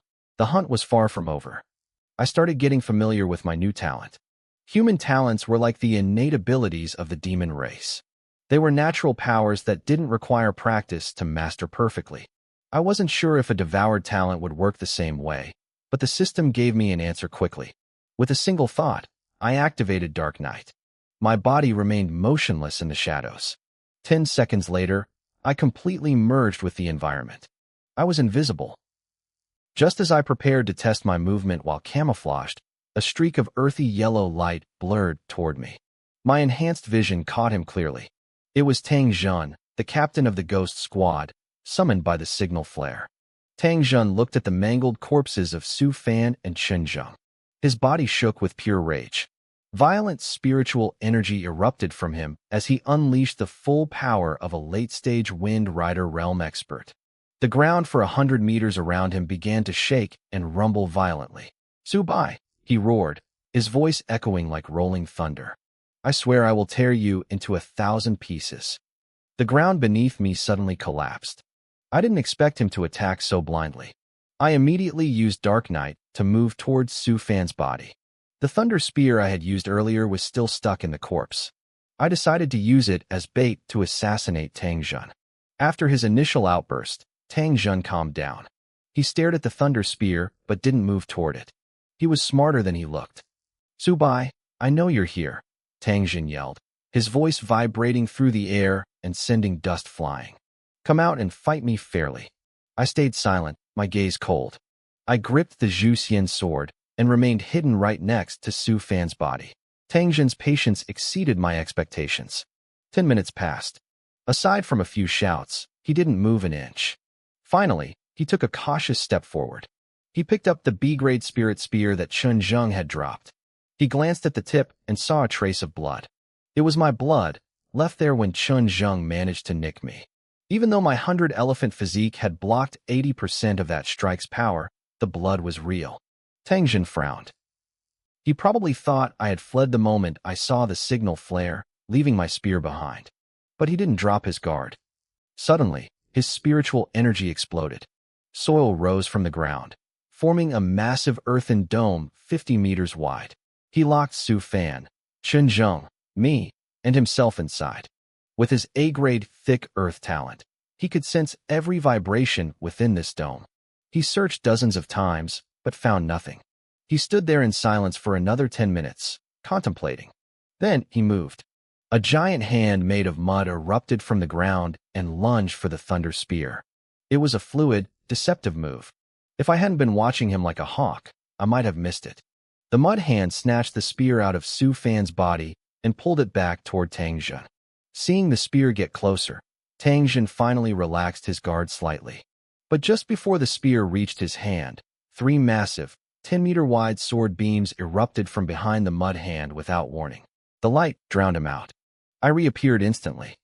I grabbed the thunder spear midair and threw it with the force of 1,000,000 pounds, infused with violent lightning. The spear whistled through the air, piercing the spot where Tang Jin stood and smashing a crater into the ground behind him. I followed up with a horizontal slash from the Zhu Xian sword, sending 3 more sword beams crashing into the dust. It all happened in a heartbeat. I retreated 100 meters and waited for the dust to settle. 3 minutes later, the air cleared. Tang Jin was standing still, holding Chun Zheng's broken spear. A massive hole gaped in his chest, flickering with arcs of electricity that tore at his flesh. A snapping sound echoed as the spear in his hands broke. A red line appeared on his forehead and raced down his body. His clothes exploded at the waist as another bloodline sliced through him horizontally. Within seconds, his body fell apart into bloody chunks. "Subai, even if you kill me, you will regret this." Tang Jin's remaining spiritual energy gathered to whisper one final threat before dissipating forever. I leaned against a tree, expressionless, as I absorbed the cultivation energy rising from his remains. Tang Jin was the strongest and most cunning opponent I had faced. If I hadn't possessed the Dark Knight talent, the outcome might have been different. Once the energy was absorbed, I finally felt the tension leave my body. I had won the death match against the Ghost Squad. My only regret was that I didn't manage to devour his thick earth talent. I picked up the thunder spear and skewered the 3 corpses together like meat on a kebab. I carried them to a nearby demon camp. Like a shadow, I waited until the demons had picked the bones clean before I moved in. 10 minutes later, the camp was a ruin. Notifications flooded my vision as hundreds of blood threads flowed into me. I had cleared out 5 demon camps in total, collecting over 4,000 demon cores. My first task was complete. The second and third tasks required me to return to Heaven's Gate to submit them. That left the final mission, scouting the ancient cave dwelling within the territory of the Gulong Demon Emperor. I had planned to save this for last, but with the Dark Knight talent, my plan changed. Combined with my sword skills and my physique, I might actually be able to slaughter my way through a Demon Emperor's camp. System, put 8,000 points into Dark Knight. I commanded. The upgrade was instant. Dark Knight reached B grade. Now, as long as I was in the darkness, I could teleport 1 meter instantly, up to 10 times a day. Deep within the enemy territory, a demon messenger knelt before the Gulong Demon Emperor, trembling, reporting to the Great Emperor. Multiple king-level demon camps have been slaughtered. The killer is incredibly cruel. Panic is spreading through the ranks. The Gulong Demon Emperor sat on his golden throne, his eyes filled with a deep, brooding frustration. I knew what he was thinking about. He was obsessed with that broken cross sword he'd scavenged from an ancient cave dwelling. Every time he remembered how it was taken from him, he looked like he wanted to tear every human to pieces. He had tried to rush out of the demon territory several times to get it back, but his subordinates always held him back. It wasn't because he was a coward. As an emperor, he had to consider the safety of his entire tribe. A messenger knelt before him, trembling, reporting to the great emperor. A message was left at every slaughtered camp. The emperor looked down, his voice cold. What did it say?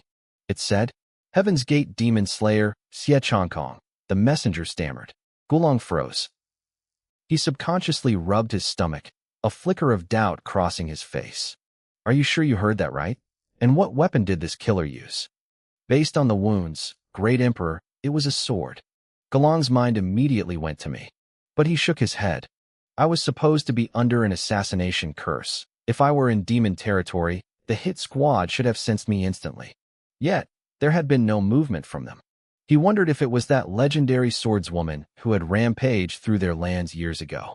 Suddenly, a pterodactyl demon soared into the palace. An order from the demon sovereign. The Gulong Emperor is to provide 30,000 soldiers to prepare for the Eastern Demon Dynasty in 10 days. Gulong frowned. 30,000? It was only 10,000 last year. Why the sudden increase? The sovereign's prophets have foreseen a heaven-defying genius rising at heaven's gate, the messenger replied. We are moving the schedule up to crush him before he grows.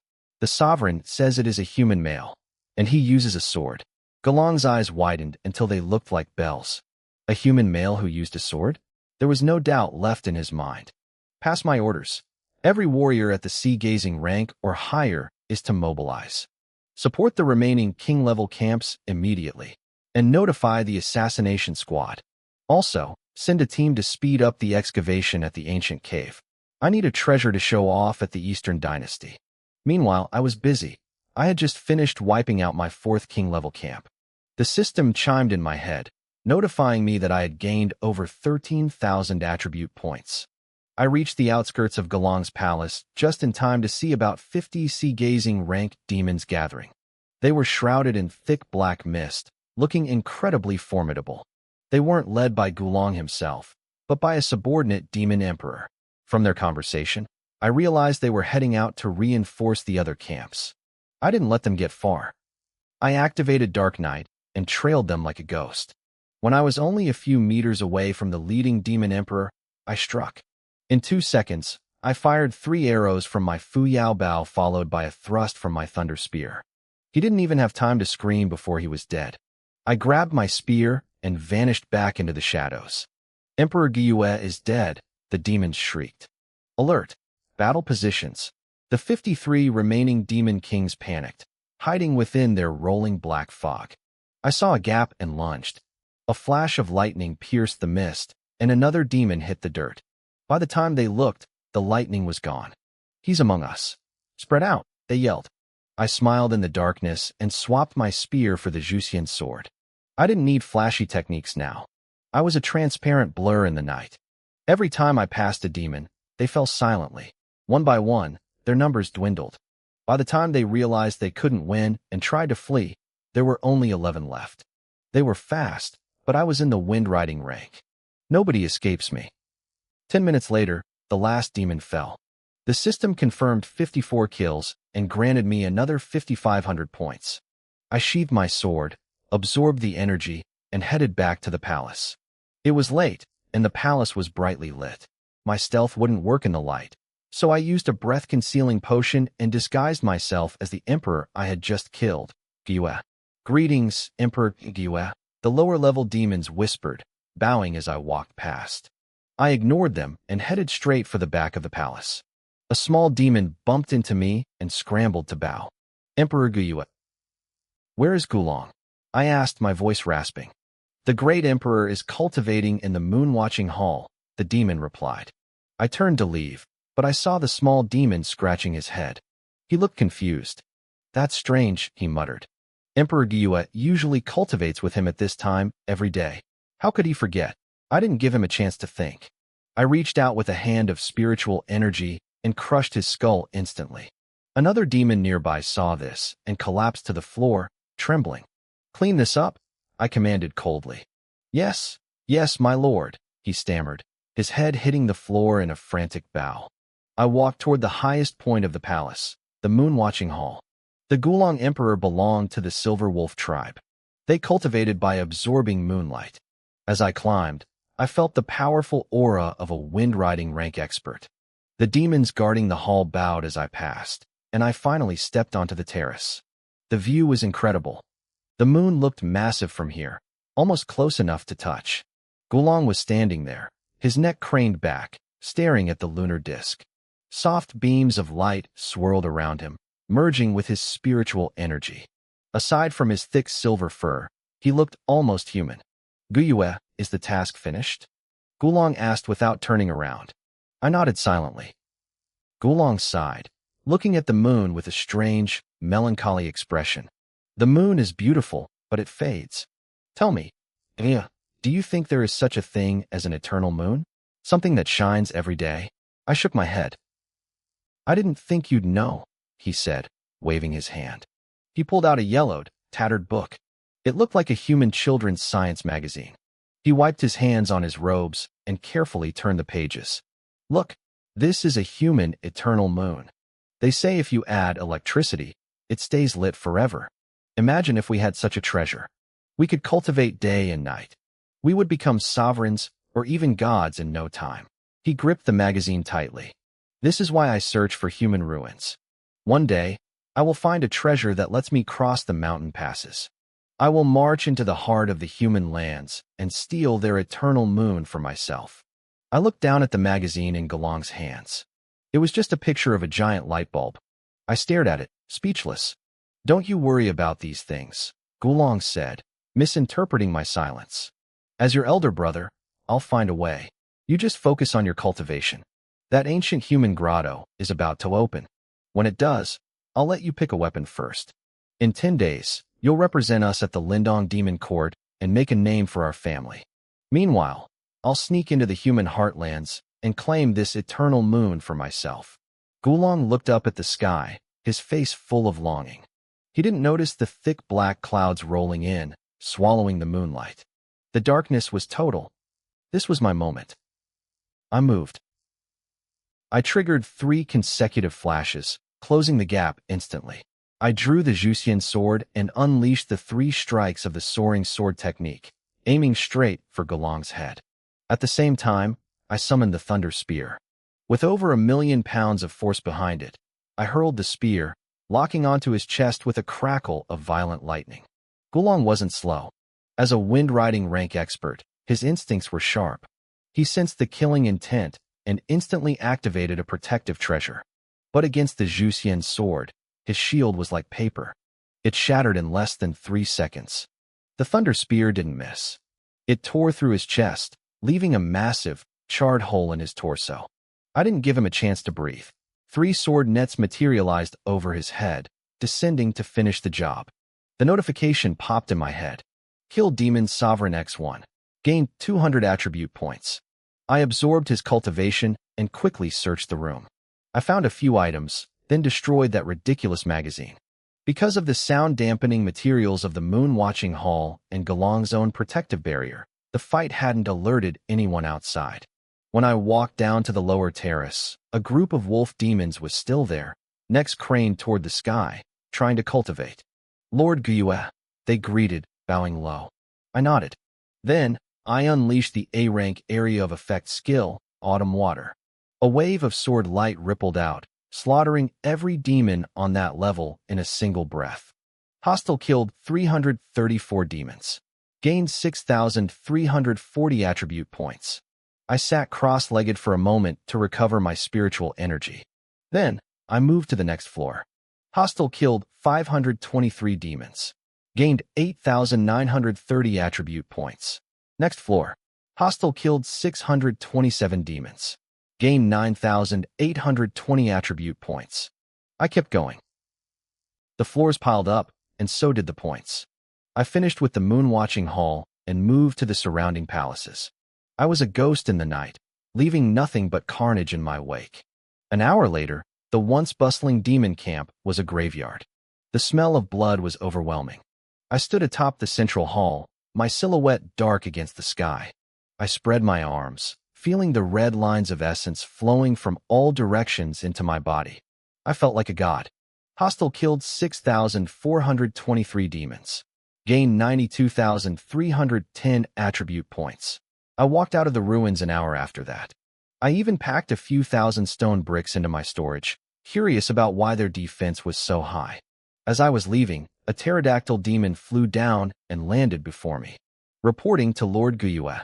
The human grotto has been opened. Lord Gusha sent me to inform you and Lord Gulong to come and collect the treasures. I kept my face calm. My brother is in deep meditation. I will handle this. Lead the way. I leaped onto the creature's back. It felt the wind-riding aura radiating from me and didn't dare to disobey. It took flight, soaring over the jagged peaks. Soon, we arrived at a dark, desolate mountain. Ancient graves littered the area, and giant stones stood like sentinels. Thousands of demons were busy hauling stone bricks out of a massive gap in the rock. Lord Guyue. Every demon I passed bowed, their exhaustion replaced by a desperate need to impress me. They worked even harder as I walked by. Lord Gusha is inside the cave, the pterodactyl said. I didn't reply. I started walking toward the entrance, then stopped. I turned back to look at the pterodactyl. Does my lord have an order? It asked, bowing its head. In a flash, its massive head rolled onto the dirt. The surrounding demons froze. Some tried to run, but a wave of sword light swept through the clearing. In seconds, the area was silent. Hostile killed 1,223 demons. Gained 17,234 attribute points. I made sure there were no survivors before entering the cave. Any demon I encountered in the tunnels died before they could even see my face. After 30 minutes, I reached the end.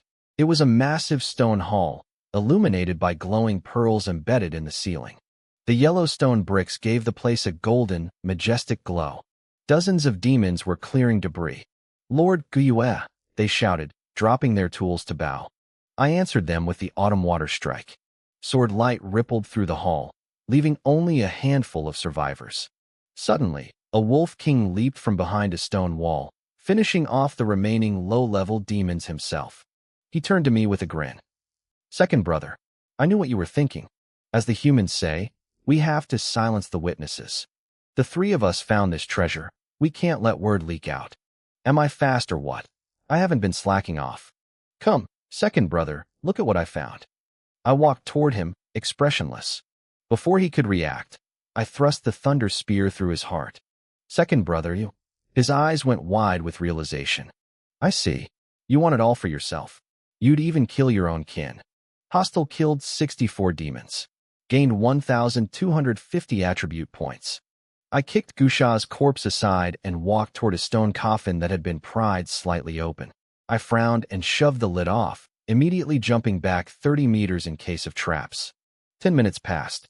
Nothing happened. I walked back and looked inside. There was no gold or weapons. Instead, there was a woman. She wore white robes and was breathtakingly beautiful. She looked so lifelike I expected her to breathe at any second. She didn't look dead at all. There were ancient characters carved into the inside of the lid. System, translate, I whispered.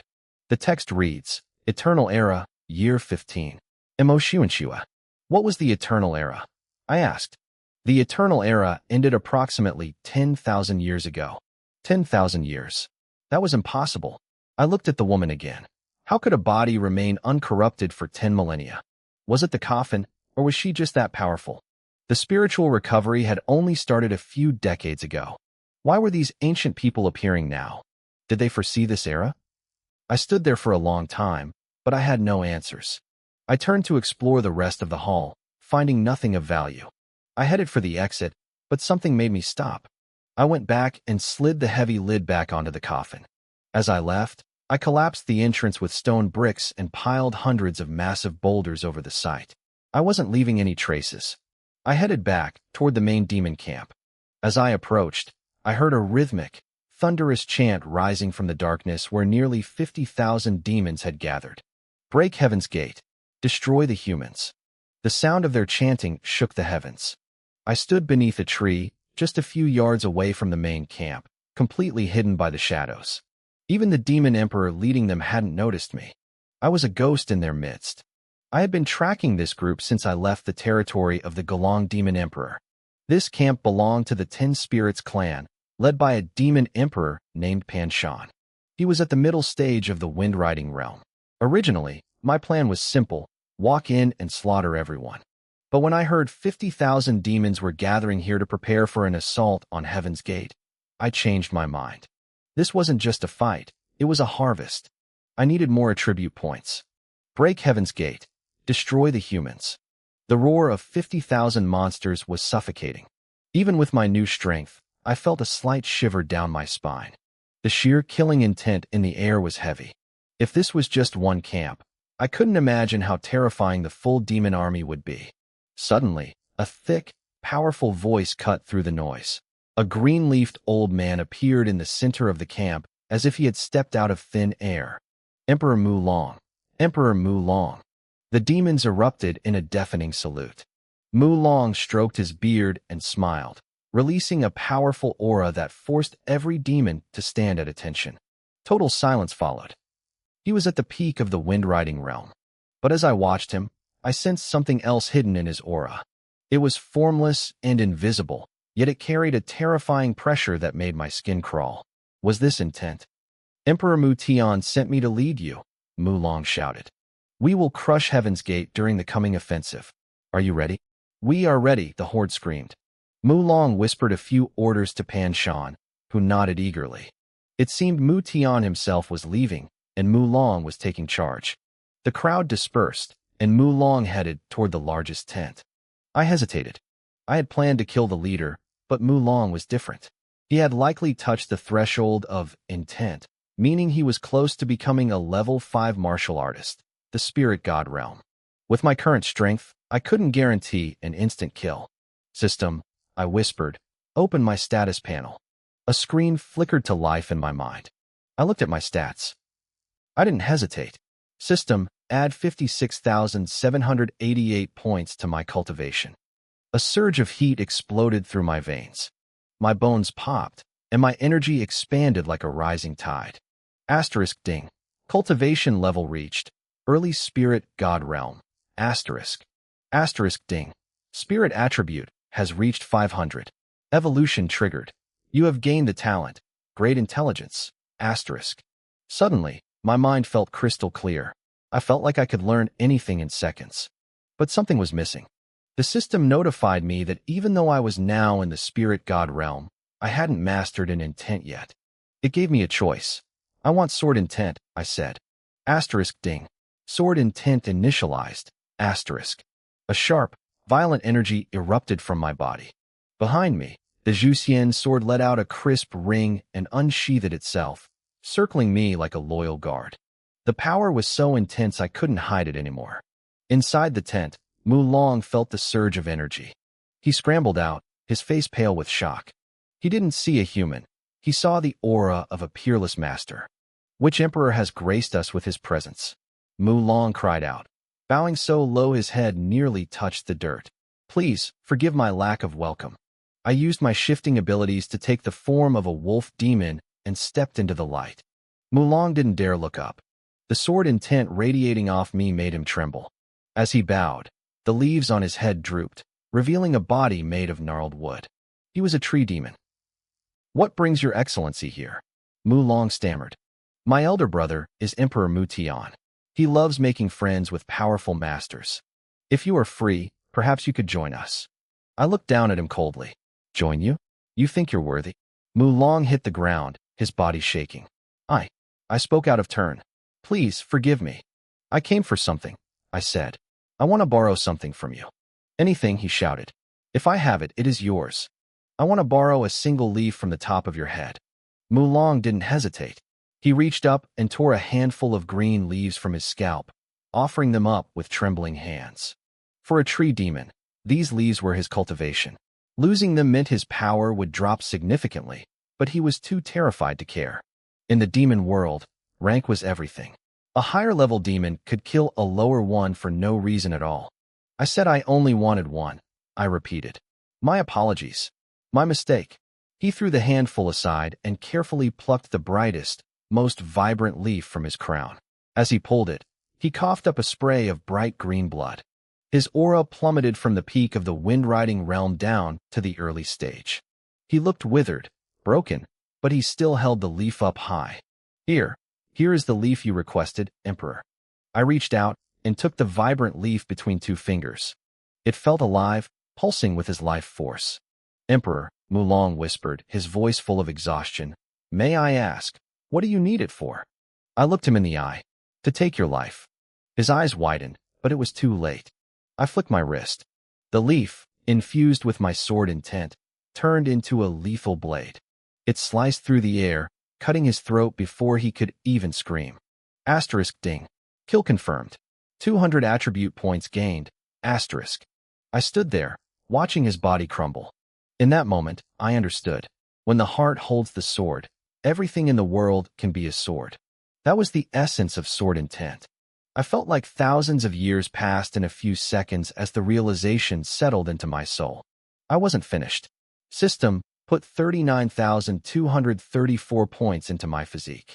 My body felt like it was being forged in a furnace. Asterisk ding. Physique reached 50,000. Evolution triggered. You have gained 1,000 elephant body. Asterisk. I was now immune to all damage from grade B weapons and below. Even grade B plus weapons would have their damage reduced by 90%. I felt a raw, physical power surging through me that could level mountains. Finally, I looked at the Juxian sword. I spent points to upgrade its sharpness to grade A. The stone-like crust on the blade began to flake away, revealing glimpses of a beautiful, deep blue steel underneath. The sword hummed, vibrating with a new, terrifying hunger. I looked at the camp full of demons. The harvest was just beginning.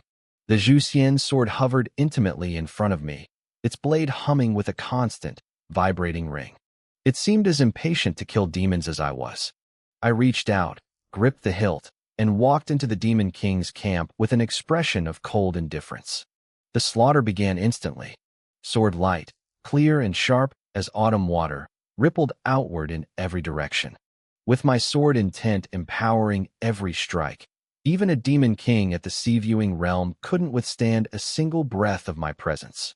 There were roughly 50,000 demons in that camp, but in less than an hour, I had turned the entire place into a graveyard.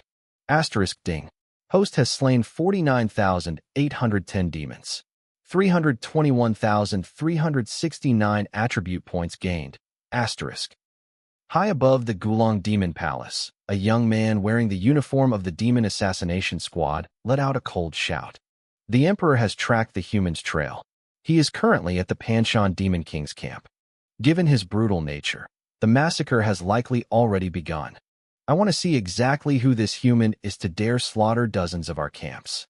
He gathered 100 Demon Kings, all elite members of the Assassination Squad. Move out. Today, I will lead the hit myself. In the blink of an eye, he vanished. A moment later, 100 streaks of light followed, tearing through the sky. By the time the young leader and his squad reached the Panshan camp, they froze in shock. The massive camp was a ruin. The remains of tens of thousands of demons were scattered across the earth, and the ground had been stained a deep, nauseating crimson by the flowing blood. Hovering in the air above the carnage was a wolf demon emperor, or so it seemed. I stood there with my arms spread wide. Thousands of threads of blood were rising from the ground like a tide, converging toward me as I absorbed their essence. Damn it, that's him.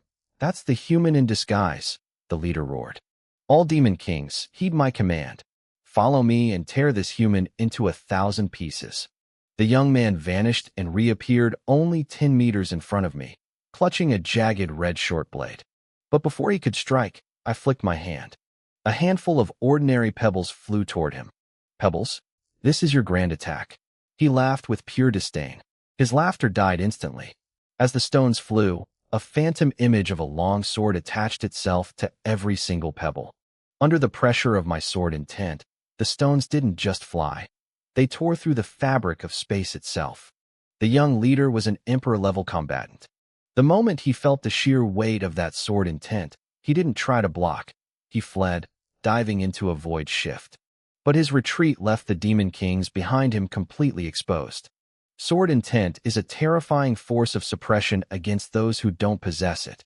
The demon kings in the front row couldn't even twitch. They stood frozen, eyes wide with horror, as the sword-infused pebbles punched through their bodies. 7 demon kings plummeted from the sky, crashing into the piles of demon remains below. I didn't even check if they were still breathing. "Impressive move, human," the young leader said, reappearing. He was fuming, his voice trembling with rage. "I was planning to save this for the winter demon tide, but it looks like you won't live to see that day." He gripped his short blade horizontally and vanished back into the void. Behind him, the rest of the assassination squad surged forward, fighting through the suppression of my intent. Nearly 100 demon kings and 1 emperor attacked at once, their collective aura conjuring a thick black mist that swallowed the sky for 1,000 meters. "A demon emperor, huh?" I muttered. High in the air, I finished absorbing the last of the cultivation. I reached out, and the Zhuxian sword flew into my palm. "Die!" the young man screamed, suddenly appearing right in front of my face. His blade swung toward my neck. This was his personal style of assassination. Most demons attack from the shadows or the rear to catch you off guard.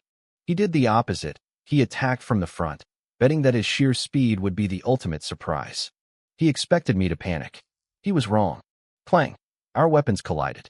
The resulting shockwave made the world shudder. Sand and rocks swirled into a cyclone, and the void itself vibrated. The 100 demon kings surrounding us were blown back dozens of steps by the sheer force of the impact. It wasn't just a clash of strength, it was a collision of wills. They expected a long, drawn-out battle. Instead, the young leader lasted exactly 3 seconds before he was sent flying backward. He tumbled through the air, coughing up mouthfuls of blood. When he finally stabilized himself, his face was deathly pale. What kind of intent is that?" he wheezed, his eyes filled with terror. "Why is it so overbearing?" I didn't answer. I just lightly stroked the blade of my sword. "It can't be. Sword intent," he stammered. "That's impossible. That legacy was severed in the ancient era. How can a weak human like you comprehend it?" "The ancient era?" I asked, my interest piqued. "What does that mean?" The young man let out a jagged laugh. "Human, do you really think I'd tell you? You think you're the only ones who keep secrets. We demons have locked away your history as well. But it doesn't matter. After this winter tide, there won't be any humans left to remember." He let out a blood-curdling roar. "Kill him." The 100 demon kings surged forward in a suicidal wave. While they distracted me, the young leader turned into a streak of light and bolted for the horizon.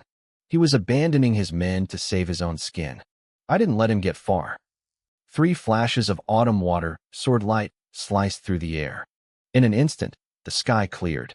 Only a few of the physically strongest demon kings remained standing, but I finished them off seconds later. I dropped to the ground and walked over to the 7 demon kings I had grounded earlier, systematically ending their lives. *Ding. Host has slain 100 demon kings. 20,000 attribute points gained. *. As I absorbed their power, the young man's words echoed in my head. The ancient era. Year 15. I closed my eyes and thought for a long time. A chilling thought took root in my mind. The history of the human race from 10,000 years ago had been intentionally erased and suppressed by the demons. I couldn't even imagine what the world looked like back then. Was the official history, that humans evolved from ancient apes, even true? I shifted back into my human form and looked at the miniature blue planet hanging around my neck. "Is that true?" I asked. "Host," the system replied. "History is a toy written by the victors. The truth rarely exists on the pages of a book." I pulled out a demon bestiary and flipped to the entry for the primal demon tribe. The very first sentence read, "The primal demon tribe, one of the 10 royal families of the demon race, possesses a powerful physique and intelligence equal to humans." I snapped the book shut. My mind was spinning with theories, but I didn't have enough pieces of the puzzle yet. I shook my head and checked the rankings on my Chang'an merit ring.